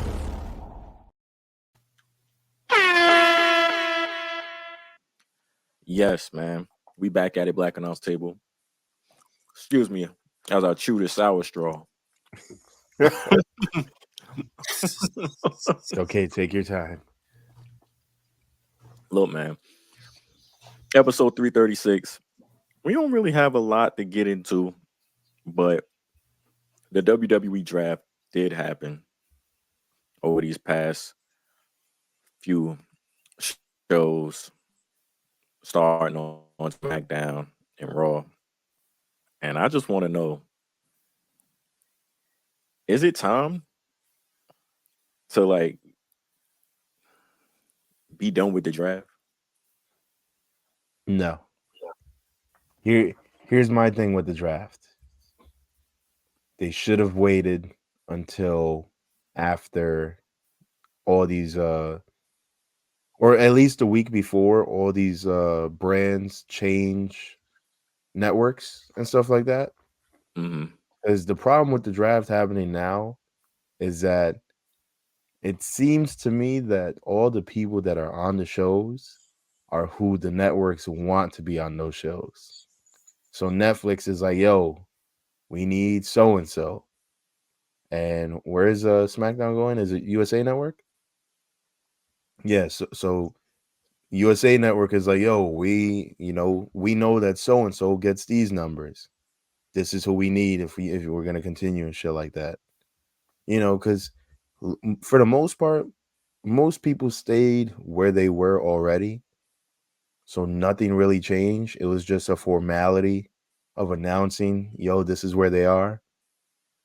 But it really, look, round 1, Bianca Belair, Jey Uso, Carmelo Hayes, Seth Rollins. I mean, it is what it is. But also, there's no logic in this, because why are you drafting somebody who just got surgery? The reason why I say like it's, man, that was boring. That made for a boring show. You know what I'm saying? Like the only excitement was the NXT call up, so everybody wants to know who's going to be called up to the main roster. Other than that, like that's not good television. Is like, as you said, because like majority of the people they stayed exactly where they was at. I could have just made some like trades or some shit and called it a day. Like this is taking up TV time. Like I'm pretty sure like the people that was there, that wasn't a good show for them to sit through either. Like I don't want to see this shit. Like, you know what I'm saying? And for us at home, I was bored out my mind. It's just like, all right. Yeah. I was in the chat. I was just heavy complaining in the chat. I was like, man, what the fuck? Because these are all niggas that we already seen get called up and just stay on the same brand. You know what I'm saying? So it was like, man, like, especially like y'all built the draft and marketed the draft as this big thing. You know what I'm saying? Rallied excitement around it. It was all right, cool. Like, draft coming around. Mania was a success. We about to see, you feel me, what's going on. Y'all had the rules. It was like, all right, champions are staying in one place. They're not going nowhere. Cool. All right, fine. The rules are the rules. Cool. But then it's not even, I can't even call it a draft. It's just, bro, you just pick the same niggas, like the people that was already on the show. It was like, all right, this person, I've been seeing Carmelo Hayes on SmackDown for like 4 months. It was like, all right, Carmelo Hayes drafted to SmackDown. Like, bro, where the fuck else was he going to go? You know what I'm saying? At least I feel like next year there's more options. Like, yo, imagine like leading up into the draft, like they announced the draft a month ahead of time or some shit like that, and they don't even have to be the real people, but they have like sit-ins of USA Network executives and Netflix executives. So it seems like, you know, these are, each brand is legit a team, and people from the higher ups are influencing decisions, because you know how like sometimes they have like the draft rooms and shit like that to make it seem like the NFL draft, like make it seem like there's an influence, because it's like, bro, They had what happened? They had the war room. They did the thing with the war rooms and all No, that. but that's what I'm saying. Like, the war room makes no sense when, bro, you're just the general manager of the brand. Like, who's your boss? Nobody really knows. There's no like head figure. Like Triple H is the assumed boss, but if he's the boss of both networks. You know what I'm saying? Like, it makes no sense. Like, why he would split brands up, in a logical sense. But if they had people sitting in like, yo, these are the next Netflix executives and they're scouting these wrestlers and shit like that, at least that makes sense from a storyline perspective, where it can be engaging and shit like that, where you have people in. Like, shit that made no sense to me is like, it's a couple things. Like, niggas had shitty niggas going before like Drew McIntyre, and like AJ Styles the number one contender, and y'all picking like 4th round. Yeah, like y'all putting taking LWO ahead of like Drew McIntyre or some shit. Like fam, like that didn't make part of LWO, and he just backstabbed niggas in LWO. I'm like, man, what is happening here, bro? Yeah. Well, yeah, that. I know what else I'm about to say. Oh, like the shit with the free agent things. Like, they made a big deal out of the Braun Breaker signing like the SmackDown. This nigga was drafted to Raw, like just like a month later. Like, fam, you niggas made all of these segments surrounding like, oh, we got to get Braun, and they fighting over him, all for this nigga to leave like fucking weeks later. It's like, fam, like, what are we doing here? Y'all could have they could have put something in store to where like they couldn't be touched or whatever. Like, y'all niggas just got Jade and these niggas, and they could have just easily took them and stuff like that.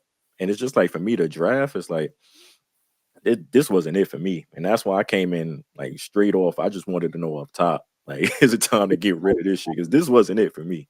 Yeah, it wasn't. Well, a couple of the NXT call ups: Carmelo Hayes, Braun Breaker, Kiana James, Corbin went back to SmackDown, Ilya Dragunov, Lyra Valkyria, Blair Davenport, Dijak, all leaving NXT, going to the main roster. So Dijak is going to where? Was it SmackDown or Raw? Or? Dijak and Gunther? Yeah. Man, Dijak is a good pick right there. Yeah, Raw definitely won this draft. But the thing about that too is like, bro, I don't think we would be feeling this way if the old guard was still in the WWE, because Dijak was already on the main roster, and we saw how that went down. And now that we have Triple H steering the boat, we're hopeful for these people. We're like, wow, we're about to get. That wasn't Dijak. That was T-Bar, my nigga. Word. I don't know who. This is our first time seeing Dijak. T-Bar. First name Terrence. Last name Bar. T-Bar. Terrence Bar. Damn, what was the name of that group? Jodeci? All right, son. Oh, that nigga T-Bars, nigga. Relax. Relax. But yeah, nah, that I like that pick. Is so Gunther. All right, I was thinking, right? A graphic, and I don't know where New Catch Republic is. I don't know if they're on Raw or SmackDown, but I saw a graphic of it was Pete Dunne, it was Tyler Bate, Gunther, and Ilya Dragunov, and how they was all like NXT UK champs. And I was thinking, my mind got to working, and I was like, Mm-hmm. I was like, Imperium is already kind of, in the blood. You know what I'm saying? They ditched what's boy name? Leonardo Vinci. Yeah. Giovanni Vinci. Yeah, Giovanni. I called the nigga Leonardo. Same thing. So they you feel me? Ditched him, kicked him to the curb. Now they got Ludwig Kaiser. If I'm Gunther, I'm like, yo, I might as well piece you out too and rebuild the stable. You know what I'm saying? I'm gonna go holler at Pete Dunne and my man's over here. Get them. They could be the tag team. You feel me? And then I get my gun, my shooter in Ilya Dragunov, and this is the new and improved Imperium. You know what I'm saying? And then I'm you feel me? Me, Gunther, I'm at the head of the table doing my thing. You know what I'm saying? I was like, nah, that would be fire. They all are on Raw. So please make it happen, bro. And just have the niggas run through L, please. I need that, man. I ain't gonna hold you. Niggas gonna be getting some bangers. Yeah, yeah, they won that. Yeah, Netflix about to get real wrestling. Dragging off. Come on, son. They got some heat in there. Oh, low key, I feel like NXT should have got like 2 picks. Like y'all could get 2 people, you feel me, from the main roster. But we know that's where you go like before it's over. Like look at Dolph Ziggler. Dolph Ziggler pulled up to NXT. It was like the beginning of the end. Nigga won the belt too. Yeah, that was so weird. That was a weird time in NXT. It was weird seeing him win that belt because I'm like, damn, you an old nigga winning this young nigga belt, man. Young nigga belt. Young nigga belt is funny. I wonder who do you guys feel like is the best to go from the main roster to NXT and succeed down there? Ricochet. Wait, go back to NXT? Yeah, to be like on the main roster, go back down to NXT and be like, who do you think had the best run? Finn. Oh yeah. I thought you was asking who would we like to see go back down. Oh, no. Finn. Finn went back to NXT and revamped his career. What's Natalia's husband's name? Tyson Kidd. What Tyson Kidd did in NXT? And like, bro, for like 2 years. Yeah, he was turning special. Oh my God, he was, and I don't even think he won anything for real. He was just like in all these like main events going crazy. Yeah, he was just putting on bangers. You know what I want to know? I want to know if Tyson Kidd saw the Bryan Danielson Will Ospreay like match. I want to know his thoughts on that. You think he would miss that bro? His kid could have been being born. He would have been like, "Hold on, Natty, all right." That nigga threw Natalia out the bed. Like, watch out. Where he pulled up in that nigga with a thong on, like, yo, dancing and shit. It was like, it was like Daniel Bryan wrestling. Nigga eyes was glued to the TV. Shorty got lingerie. I want to know if Tyson Kidd, yes, but he was probably there. He could have missed that shit. I want to get Tyson Kidd on the show. I would like to talk to Tyson Kidd, actually. Yo, there's nothing I would love more than to do just an hour of talking wrestling with Tyson Kidd. Yeah, just grabs. Do a watch along. I'm like, all right, so break this shit down right here. Would you tell me what you see? We give him like control of the screen so he can draw on it and like do like the plays like in Madden. Niggas doing mad X's and O's and shit. With a Daniel Bryan Ospreay match. No, not even. Just like a Daniel Bryan versus the Funkasaurus. Nigga breaking down some bullshit. Iris and NWA. Some real bullshit. Like, if you see it, he's gonna throw the half Nelson right here. Like y'all got this one. Y'all run this without me. Nigga, I ain't about to sit through no bullshit. Had this nigga breaking down some Tyrus matches. Nah, we got it, yo. Let me add that to the list myself before KP deletes it. That's gonna be another one of the year projects. You and Ronda Rousey and you and Tyson Kidd watching Tyrus. I'm about to make a new IG called the real Daniel Bryanson and hit him up like, yo, it's me, Daniel Bryan. Try to get some bread out of him. Yo, it's me, Daniel Bryan. Isn't the nigga Bryan Danielson?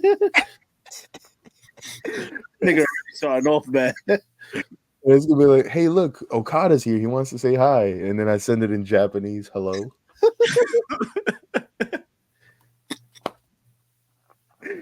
Yo, shout out to the kid, man. Niggas like, I can't believe this is real. Tap me in. He calls you on the FaceTime.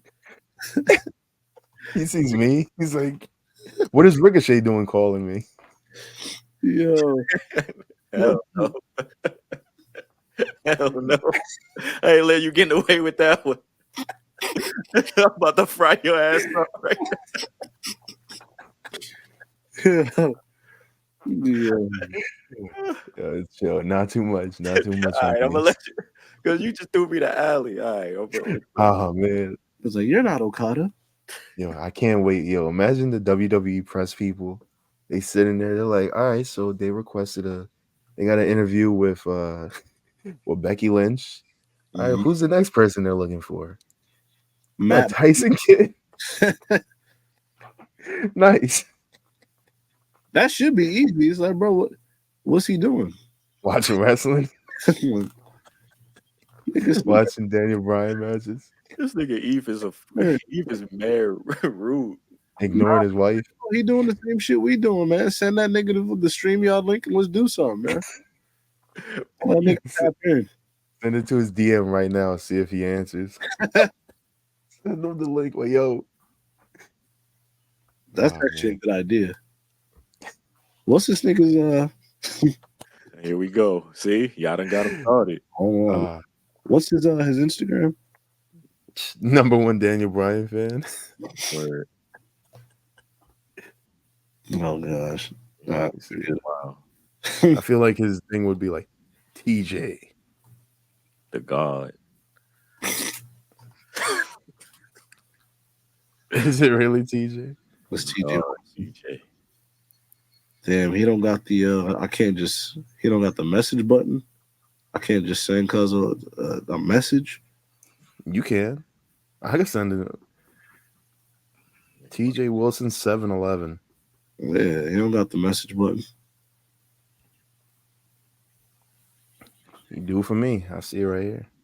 All right, send him the link to the StreamYard. Well, he posted a picture of a fucking basement as his last picture. He's dialed in. In the dungeon. Feel me? It's like the most historic wrestling basement ever, Manny. Jesus. Come on, Manny. Get it together, man. Do your damn Googles, nigga. You don't know about the dungeon? I didn't know the K and KP stood for Mark. My fault. Well, don't worry. I got you. Yo, chill. No, I don't. The messed up part is like, bro, if he heard this, he probably think we're clowning him, but it's like respectfully clowning, you know? Yeah, now we rock with him. Yeah. Fuck with him. Yo, Tyson Kid, come promote your supplements over here. Maybe, you know, talk a little bit of wrestling while you're at it. Thanks. Yo, y'all seen I think these are the wild tweets. I seen Jimmy Uso on IG.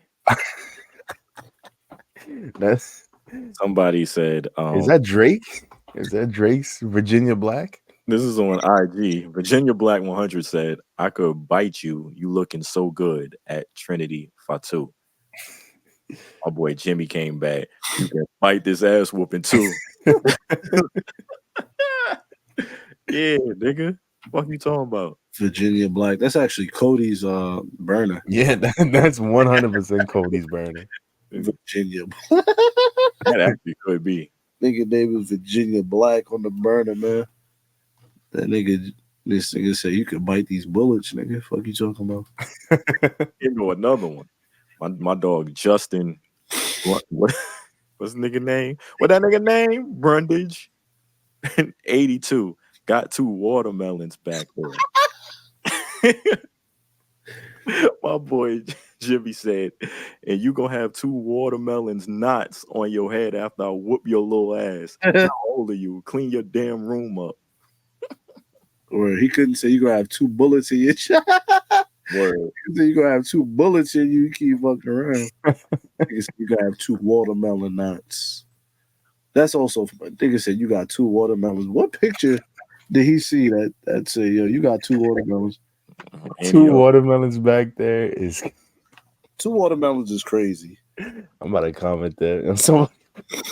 On Bernice's picture, see what happens. You got 2 watermelons back there. Swag. You think Jaylen Brown's gonna press me? No. Are they still together? I don't know, probably. Did he sign? Yeah, he did sign the $300 million. Yeah, they together. She ain't leaving. Yeah. I don't be seeing them around enough to really, you know what I'm saying? Like, that would be my approach if I was trying to get at Bernice. Like, you have a man? Since when? I don't even see y'all around. Like, where's the nigga at? I don't see the nigga nowhere on your page. You don't talk about him, promote him, nothing. This nigga I'm supposed to know. Nigga comes from the LL Cool J school of dirty macking. Word. You have a man. I don't see the nigga nowhere around here. That's crazy. Only man I see is me. That's crazy. That's oh my god. Niggas trying man hard to get Bernice is mad funny. Shout out to Bernice. Word. Man, shout out to Tony Khan. I don't know. I don't know if y'all heard. Look at those back-to-back shout Gotta give shout outs, man. That's what you do. Yeah, I heard he gonna compare the WWE to Harvey Weinstein. Go ahead, Manny. The floor is yours. Yeah, this is a Manny topic right here. Yeah. Okay. We are like the Pepsi of pro wrestling. We're up against a really evil juggernaut. WWE. First of all, calling yourself Pepsi and then going instead of Coca-Cola. You know what WWE is really like? Harvey Weinstein. Like, yo, you could have just said Coca-Cola. What? Why? Why are you saying this on the NFL Network? Also, do you think people who watch the NFL Network during draft week care about Harvey Weinstein? Hey, let me tell you about the demographic of the NFL Network during draft week. They'd agree with him. Bruh compared himself to Pepsi, and all I could think about is the Pimp C quote about classic Cokes versus Pepsis. KP, can you put it up on a poll? Pause.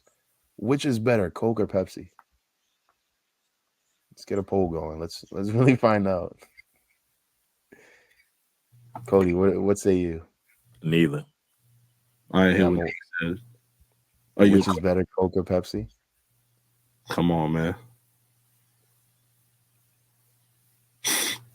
I don't drink soda, so yeah, me neither. To be honest, if I do drink a soda, it's a Sprite.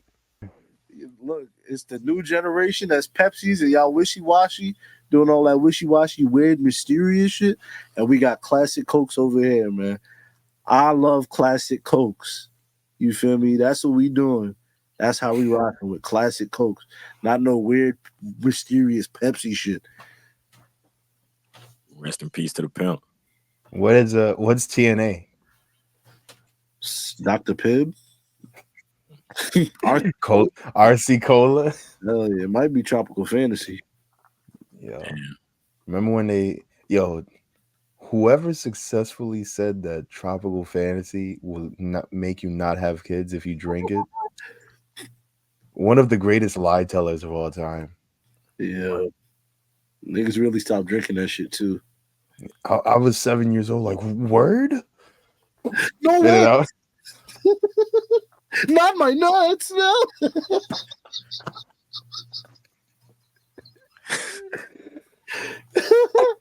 Yeah. Yo, niggas really stopped drinking the chocolate. I kept drinking the ginger ale one though. Because I was like, yo, this has chemical properties, bro. Like, this shit has medicinal properties that I believe in. So I kept drinking the ginger ale ones, and I'm fine. So yeah, ginger ale of any brand is cool, to be honest. I'm not even gonna hold you. Open up your third eye. Big Soda wanted you to believe that the 50-cent soda in the big ass bottle was not good for you. Wow.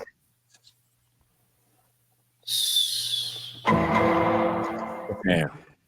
Wait, KP, do you know what a tropical fantasy is? Is this like a New York thing? No, I'm laughing at how Cody was really pondering this for a second, or maybe he was spaced out, but he was like really zoned out for a second there, and I was weak. Nah, I'll be trying to set shit up for the next topic. That's all. I'll be in my own world for a second. Yeah. Yeah, shout out to Tropical Fantasies though. Shout out to Pepsi, Coca-Cola, not Harvey Weinstein, and Bernice Burgos. Thanks. Look at that range. Man, with that being said, shout out to one of the most entertaining. And wait, niggas, this picture got me mad confused. Like, it wasn't about Bianca, but hey, I'm not mad at it on the screen. Shouts out if you on YouTube watching. It's a Rock quote with a Drew McIntyre background picture and Bianca Belair in the front. Yeah, this is a wild image. It's a very wild image. But big shouts out to Drew McIntyre for re-signing with the WWE. You know what I'm saying? One of the most entertaining people on WWE television currently at the moment. So big shouts out to Drew. That Bianca picture, some pressure. Yeah, when I first saw the picture, I did the Drewski meme. Me? Man.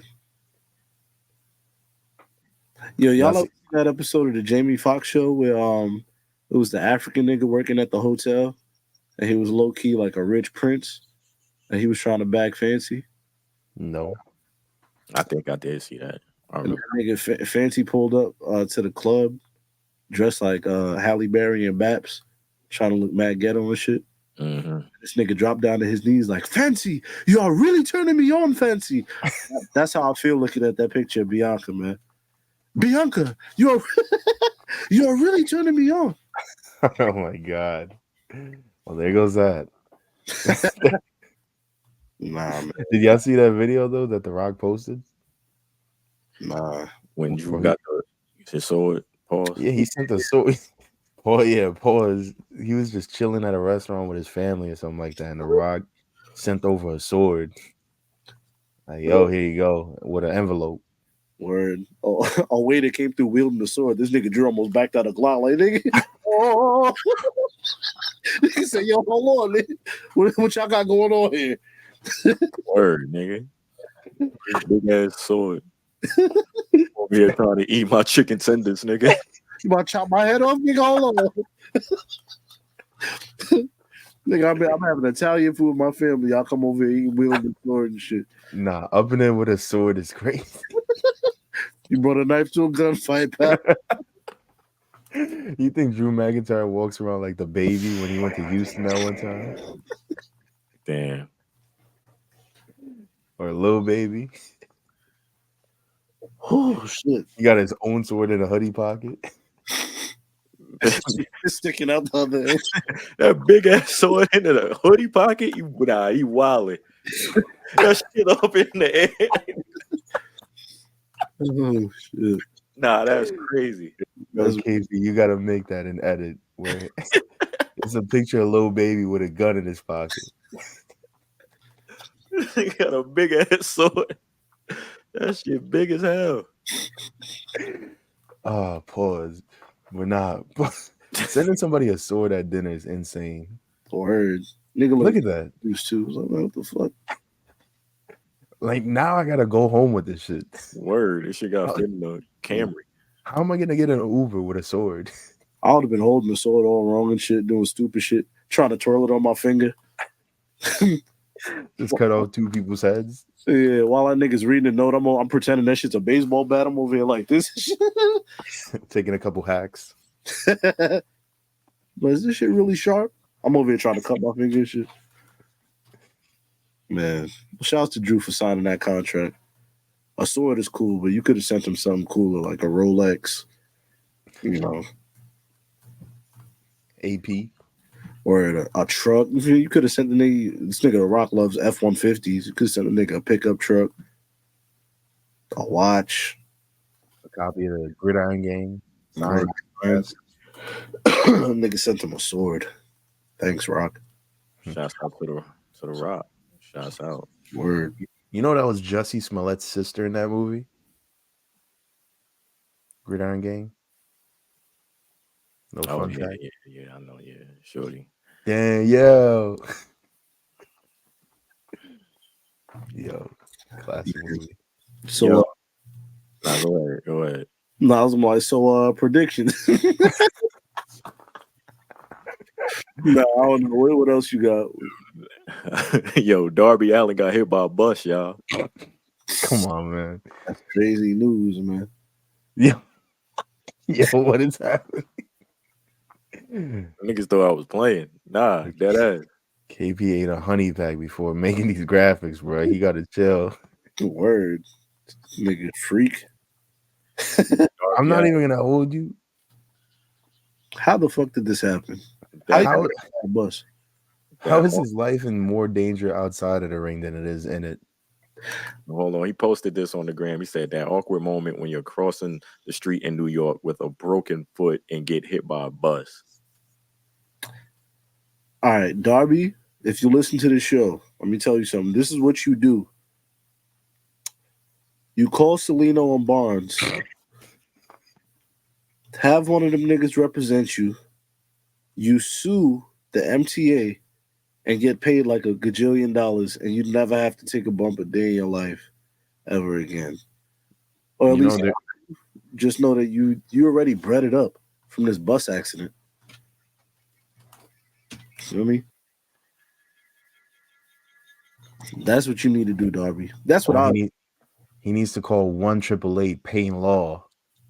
Is that the commercial with the nigga screaming like, nigga screaming from Power 105 like, I just got hit by a bus. What do I do? I don't know. That's how the shit sound. Y'all never heard that commercial? No. Oh, I gotta find that shit, son.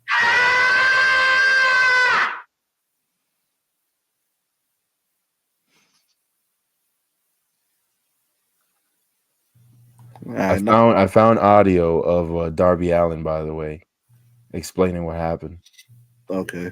Did you send it to the Twitter? No, I got you. Don't worry about it. I got it right here. I got it right here. The light was green. I had the right of way. He ran a red light. I suffered pain. I needed law. 1-888 Payne Law. Hi, I'm Seth.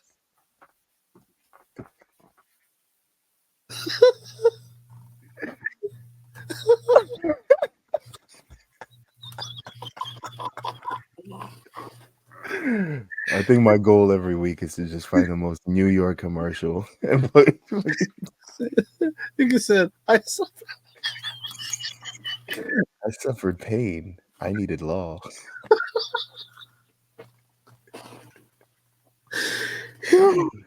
1-888 Payne Law. Oh my gosh. Yo, Darby, you are living a New Yorker's dream. You know how everyday niggas in New York City wish they could fall through them fucking vents or get hit by a fucking bus and sue the shit out of MTA and get paid? I think that's literally everybody's goal. Like when they wake up in the morning, like, yo, just let a bus hit me and not kill me. And I'm good. Niggas on their way to their night shift maintenance job and shit, they gotta clean shit and piss in the fucking project hallway. It's like, yo, please let an AC fall on me, God, please, so I don't gotta work again. Look what niggas in New York is praying for, man. That's how tough life is out here. Yo, I just picture a nigga getting hit by the bus and selling that shit like a stunner.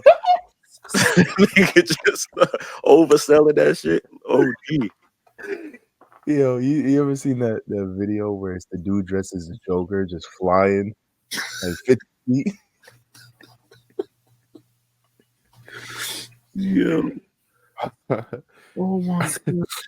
Nah, I really want to know, like, what was he doing in New York? Why, like, I want to know how you got hit by a bus. Like, you don't see this big ass bus coming? Like, you're not paying attention?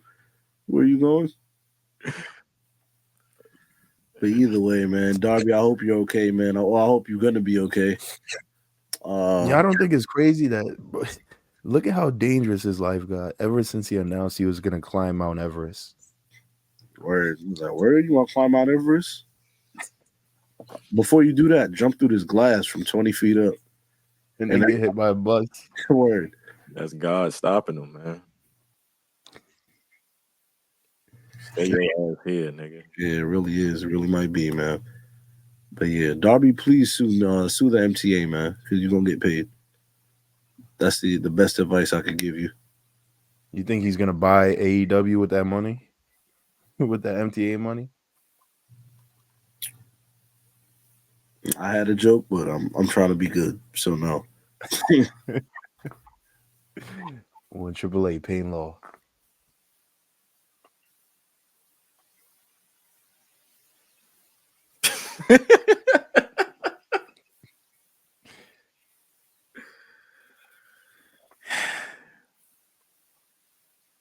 I don't know what you guys want to talk about next. I was waiting for another amazing transition from you. You was. To be honest, TBH. I don't really care about anything else on this list, to be honest with y'all. If it helps, we have like a 40-minute SGG interview that's really gonna get the listeners the content they deserve. Facts. And we got predictions. Yeah. All right, man. All right. Let's get into predictions. The following is your first shocking glimpse into the latest top secret project from one of the world's most notorious stars. Let's talk about it for a little bit. Let's talk about it. With that being said, we back. Backlash is going down. Another PLE. We in France, so you know what that mean, right? Them early start times. You feel me? Starting at 1 p.m. Eastern time. 1 p.m. EST. You know what that means, man. In and out, man. We here for it. We doing a live show after? Fellas. It's up to y'all. Are we? I don't know. I'll be home. Do y'all want to do a live show? I'm down, Ski. Yeah, we can do that. Stay tuned. There you have it. Stay tuned. You know what I'm saying? But let's get into these predictions, man. But with that being said, The champ is here. The champ is here. you know, man, put my belt on my shoulder. You know the vibes was going down. My predictions championship. You know what I'm saying? Wait, but I won the WrestleMania predictions. No. I did. No, you didn't. Yeah, I only got one wrong. The entire weekend. No. Yeah. With that being said, we're gonna make these predictions, man. Let's get into first match. We got a tag team match, man. Kevin Owens, Randy Orton taking on the Bloodline, Tama Tonga, and Solo Sikoa. I guess I'll go first. I got the Bloodline. Yeah.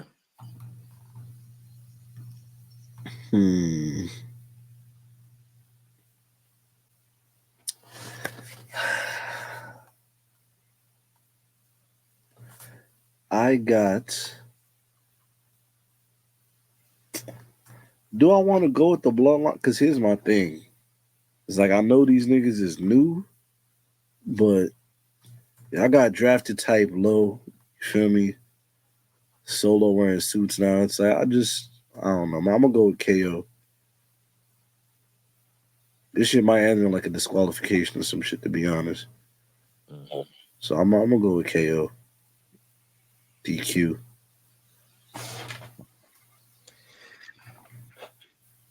Bloodline's winning.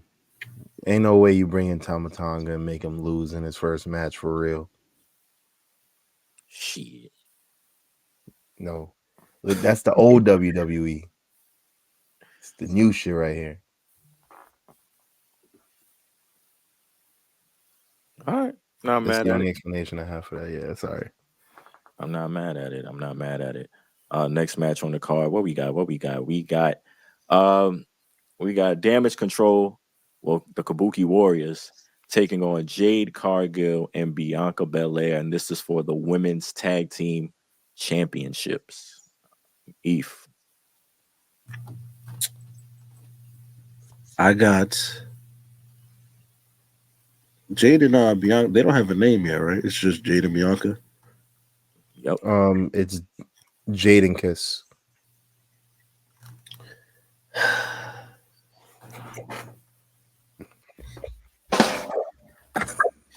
I'm gonna go with Jade and Bianca, man. It's hard. Bianca was like AI in this picture too, mad artificially intelligent, but I'm gonna go with them. Jade and Bianca. Mad artificially intelligent.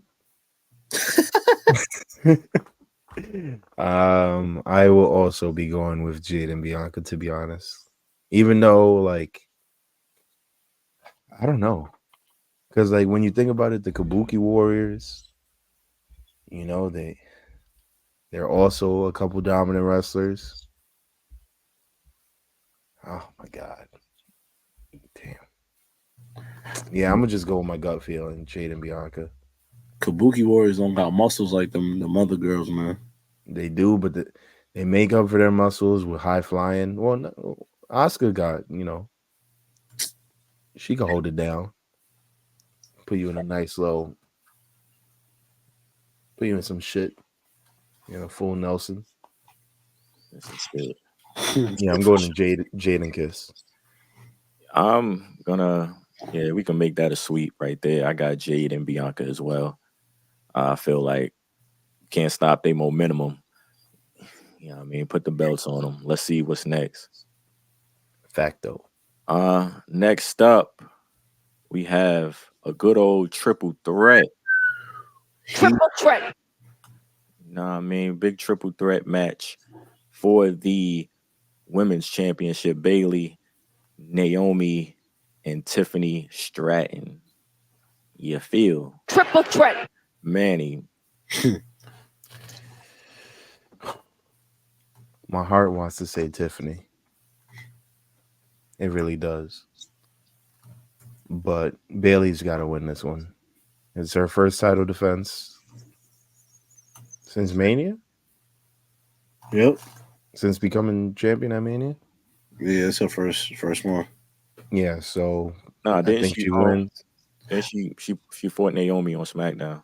Oh yeah, but this is it ended in DQ. Mm-hmm. Yeah.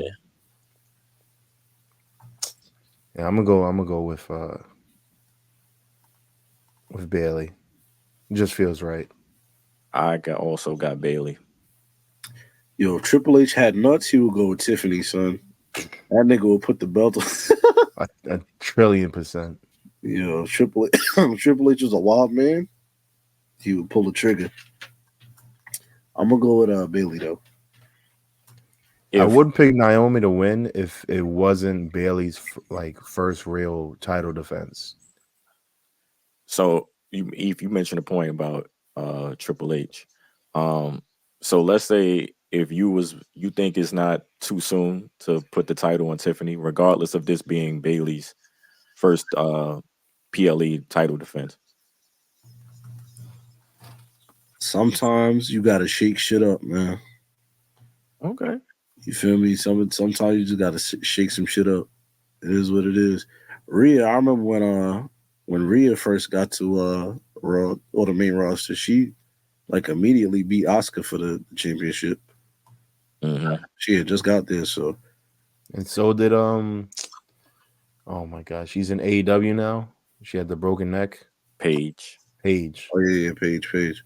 She gets called up, wins the title same night, day after Mania. Yeah. Low key, I want to change my answer. I ain't gonna do it though. We got to rock out with Bayley. The floor is yours, my brother. If you wanna, you know.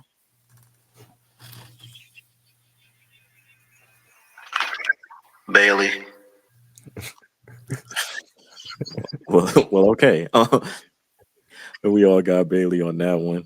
Next up, we have Damian Priest taking on main event Jey Uso for the World Heavyweight Championship. I forgot which order it was. I think it's my go. Mm-hmm. I'm gonna pick Damian Priest to retain, and just seeing this match for this. How was that? But yeah, just seeing this match. Well, hold on, damn.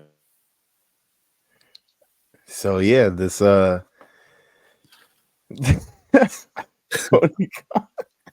I'm back. We had some little technical difficulties, but just seeing this match was made for the World Heavyweight Championship. It was just like, damn, look how far we've come. Mm-hmm. Look at that World Heavyweight Championship. Now we getting Damian Priest, Jey Uso matches. Like, I was gonna say in a good way or in a bad way, and the way you just said it, let's not even answer that one. Yeah, man. Let's just leave it up into that's for interpretation. Yeah, thank you. What you got, Cody? Priest. I got Priest. Samesies. Can't be nobody but Priest. Yeah. Imagine Jey Uso as world heavy. Come on, man. I love Jey Uso, but let's be real, bro. And I don't. We didn't put this in here, but I think I sent the link to the group. Jey Uso, he had an interview recently, where he discussed his WrestleMania match, and he was like, "Yeah, I feel like it could have been better. I feel like we didn't get to give the people what they really wanted," and he blamed it on time. He was like, "Yeah, we didn't really have the time to go out there and do what we wanted to do," and I was like, I think I had too much time to go out there and do what y'all want to do, to be honest. But hey, at least he knows that his match that he had at WrestleMania was not good. Yeah. Maybe, that bleeds into this match where he goes in with that pressure and puts on a banger. The nigga got 4 moves, bro. There's only so much banging that nigga gonna pause. Only so much banging, man. Woo! Nah, bro. That was insane.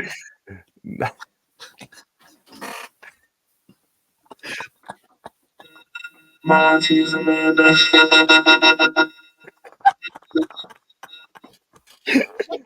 Nah, bro. Yo, when push come to shove. Monty's Yo. I didn't see that gay shit. My fault. I didn't see that gay shit. That was crazy. Yo, Eve, you're insane.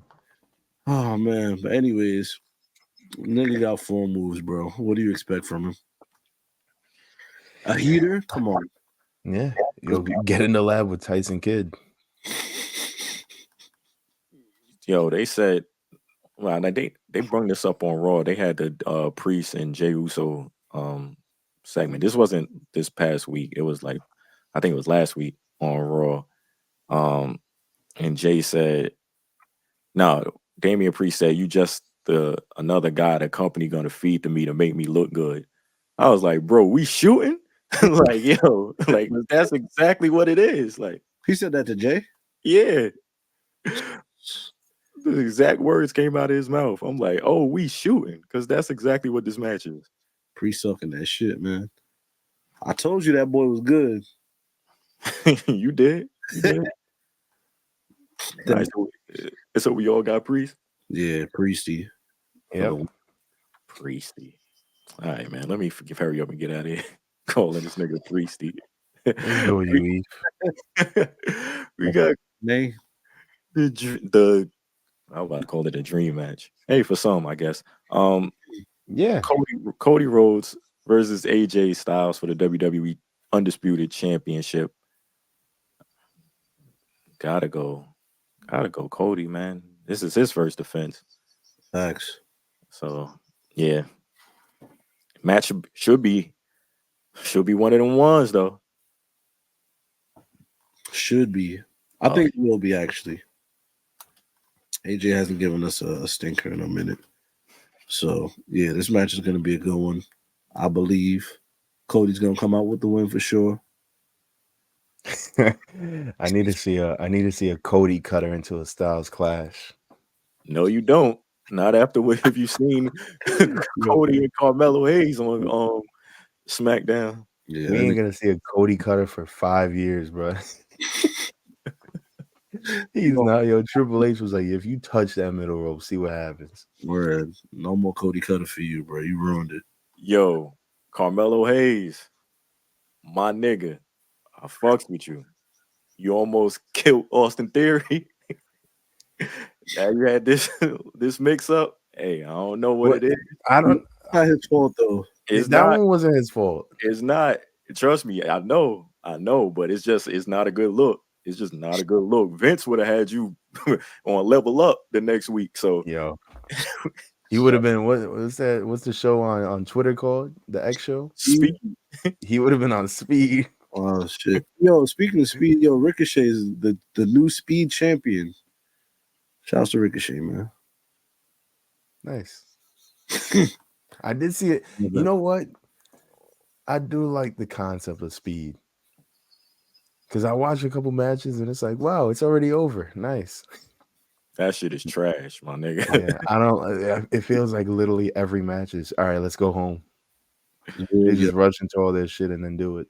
Right. Hurry. That's it. I could go on a long tangent about that shit, but hey. I'm not even gonna hold you. They should bring back the Cruiserweight Classic for the one time.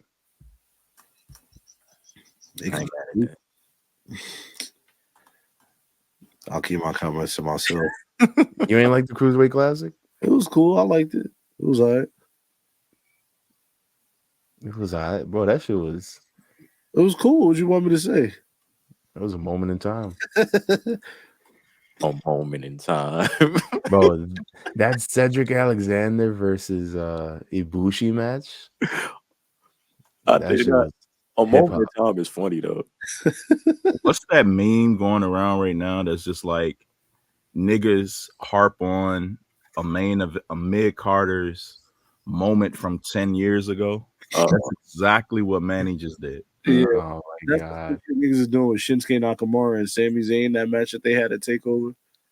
Every week I see that fucking match. Wait until I get the login back for the BAT Twitter. I'm about to post, yo, who remembers this match from 205 Live that nobody ever talks about? It's a Cedric Alexander one. Nah, the real shit was Buddy Murphy and Mustafa Ali. Oh my god. They was putting on some heat on 205 Live. I'm about to put that shit on the Twitter too. Yo, who remembers this? That nigga Buddy Murphy, they had like a vignette of him. He was like, yeah, you know, I've been training. I just weighed in at 205 on the dot. And this nigga's cock diesel. I was like, boy, you like 230, 240. Then you talking about, I'm 205. Bro, he had a giant chest just moving around. He's like, yeah, nah. I'm 205 on the dot. Hold on, a nigga cock diesel is jokes. Yeah, cock diesel. Fat Joe be saying that shit. That's what I got it from. Yo, I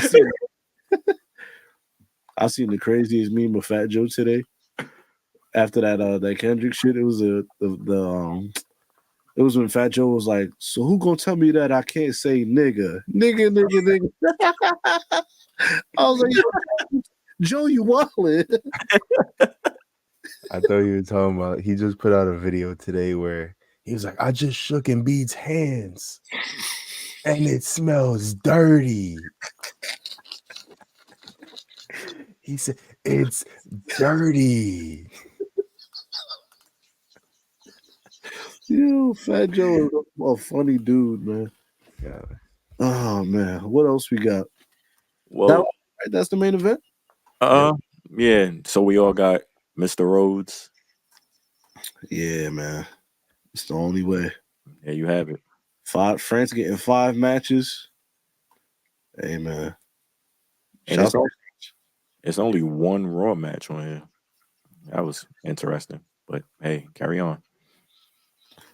Shouts to France, man. They about to go on a run with these PLEs. Everything's in Europe. For like the next 3 months. I love it. We global now. That's a word. Early start times. Yeah, I'm not mad at it. Like I'm Sabu. Feel me? Yeah, man. All right, so live show after on Saturday. Tap in. Make sure y'all tap in. There you go.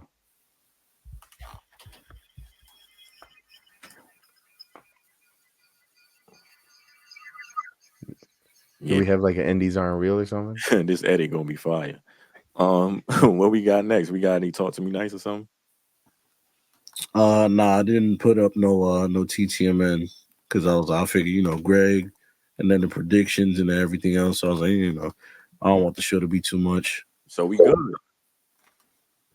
good. Sounds like a rap to me. Oh, what's this? Breaking news. It's just I definitely know these people's names. Wesley is back. Okay. To face Eve. Oba Femi. Niggas is like, this nigga can't be. Wesley, man. Wesley is back to face Oba Femi, man. Shouts to Wesley. I'm glad you back. Shouts to Trick Williams. You feel me? Hope to have you on the show very soon. I seen Trick at the draft party for Monday night. He was wearing like an all khaki fit. And I was like, this is the most South Carolina outfit I've ever seen in my life. I know this nigga's from South Carolina just off this fit alone. So yeah, shouts to Trick Williams. The ratings for Trick's win was higher than AEW Dynamite. I believe it, bro. Trick Foley. Come on, man. What y'all want to see? Y'all want to see Tony Khan get hit with a pile driver? Yeah. You want to see Trick Williams win his very first championship. We ain't even talk about that mid. Or Tony Khan getting hit with a pile driver? Yeah, they bringing Tony Khan and working his angle. He gonna getting beat up in that cell. Jack Perry hit him in the stomach. Now, let's think about this from a storyline perspective, guys. Let's take a couple minutes to think about this. Let's do it. So Tony Khan fired CM Punk because CM Punk yelled at him and he feared for his life. Right. Jungle Boy punched him in the gut and the Young Bucks hit him with a Dave Meltzer driver. And for whatever reason, Okada's also beefing with Tony Khan, even though he just got paid like 7 billion Japanese dollars. So if CM Punk got fired for yelling, what's going to happen to these guys? Not a damn thing. And where's the Daniel Bryan punishment committee?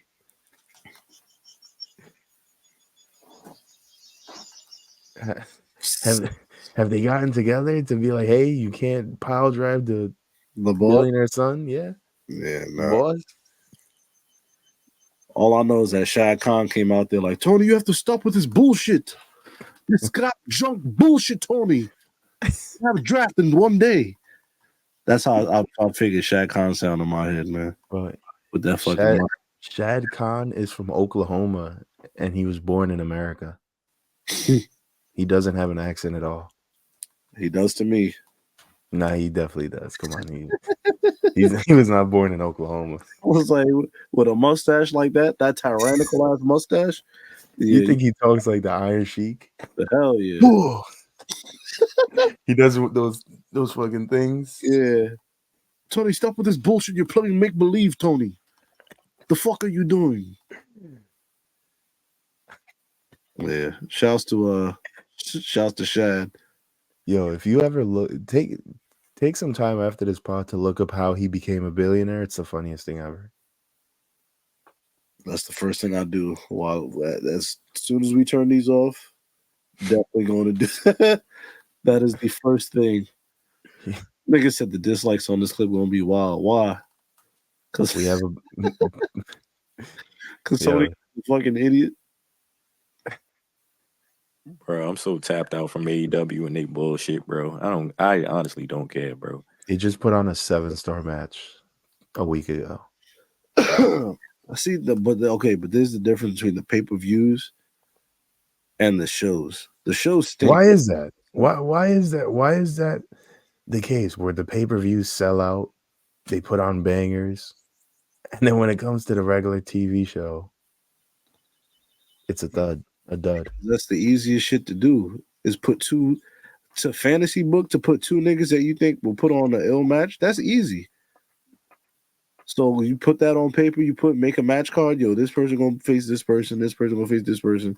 All right, they go out there, they do exactly what you think they're gonna do, put on a fire match. Cool. But when it comes to booking a show week to week, that makes sense, and you can fucking go from A, B, C, D and follow some type of trajectory. He can't do that. He don't know how to book and tell a story and shit like that. So that's what the disconnect is. Anybody could book a paper. We could do that. Make a fire pay-per-view. But when it comes to looking weekly TV, he don't got it. Say it all the time. He's a matchmaker. That's what he is. Mm-hmm. Speaking of matchmaker, he wasn't able to be a good matchmaker with his TV contracts. I think AEW just got dropped by DAZN and somebody else who I can't remember right now. But yeah. It was Univision. I think it was either Telemundo or Univision. One of the two. It was. I can tell you right now.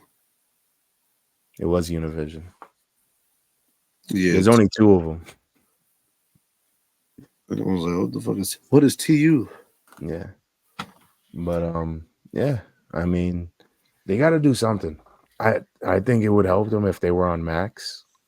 Like if I could just rewatch all the old shit on Max. Mm-hmm. The same way I could watch, the NBA finals and shit like that on Max. But who knows? Tough. AEW on the tough spot, man. But what I'll do is hit you with the Cena salute on the way out, bro. Yeah.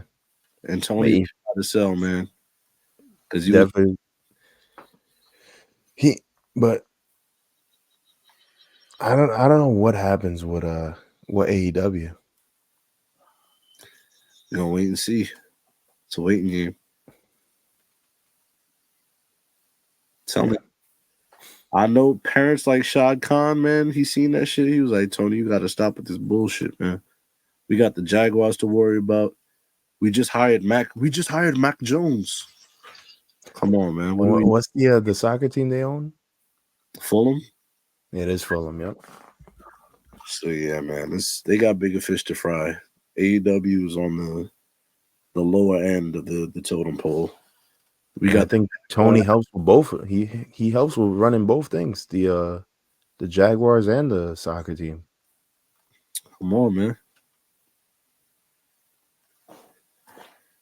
You gotta let it go. Some things. I know you may love it. You feel me? This may be a baby. You may love it to the death of you, but this thing will kill you. You feel me? Or at least bleed you dry. And you got to know when it's time to let go.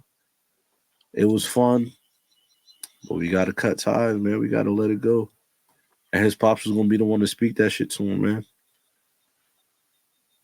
I don't know. His dad bought a yacht, and it was the world's biggest yacht. Then he sold it, and then created a bigger yacht. Yeah, but I'm pops though. I could do what Uncle Elroy say. I'm the king around this motherfucker. Like I could do shit like that, bro. Tony doing stupid shit, taking pile drives and all that. Bro, come on, man. We got the Jags. We got Fulham, man. We got this big ass yacht, man. Chill. You feel me? Let these niggas go do that indie bullshit somewhere else, man. He made his billions. The father made billions off of car bumpers. He was one of the biggest distributors of car bumpers, and I think in America or some shit like that. Nigga ran $1 billion off of fenders. And he started with $66,000, $16,000 of his own, and $50,000 on a loan. Yeah. Yeah. But that was in the 70s when niggas wasn't, making bumpers, I guess. That's when bumpers wasn't made out of plastic. Yeah, literally. Yeah. Well, anyways, Cody, call or go home, brother. I give my all. I give my all. Hope you guys enjoyed it. Come back next week. It's more fun. Don't you mean on Sunday? I mean Saturday? Yeah. Man, make sure y'all tap in youtube.com/Black Announce Table, patreon.com/Black Announce Table. The Becky interview is still up and running and pumping. So make sure y'all tap in. Check out that Becky Lynch interview, our new Women's World Champion. So go run that up some more. You know what I'm saying? Black Announce Table on literally everything. Instagram, Twitter, TikTok, all that shit, man. We'll be right back here live right after Backlash on Saturday afternoon. So if you're chilling on Saturday, man, you're not doing nothing, you just finished watching Backlash, tap in right here for some more laughs, some more insight, some more of all of that shit. So yeah. Well, I'll let y'all. Get up.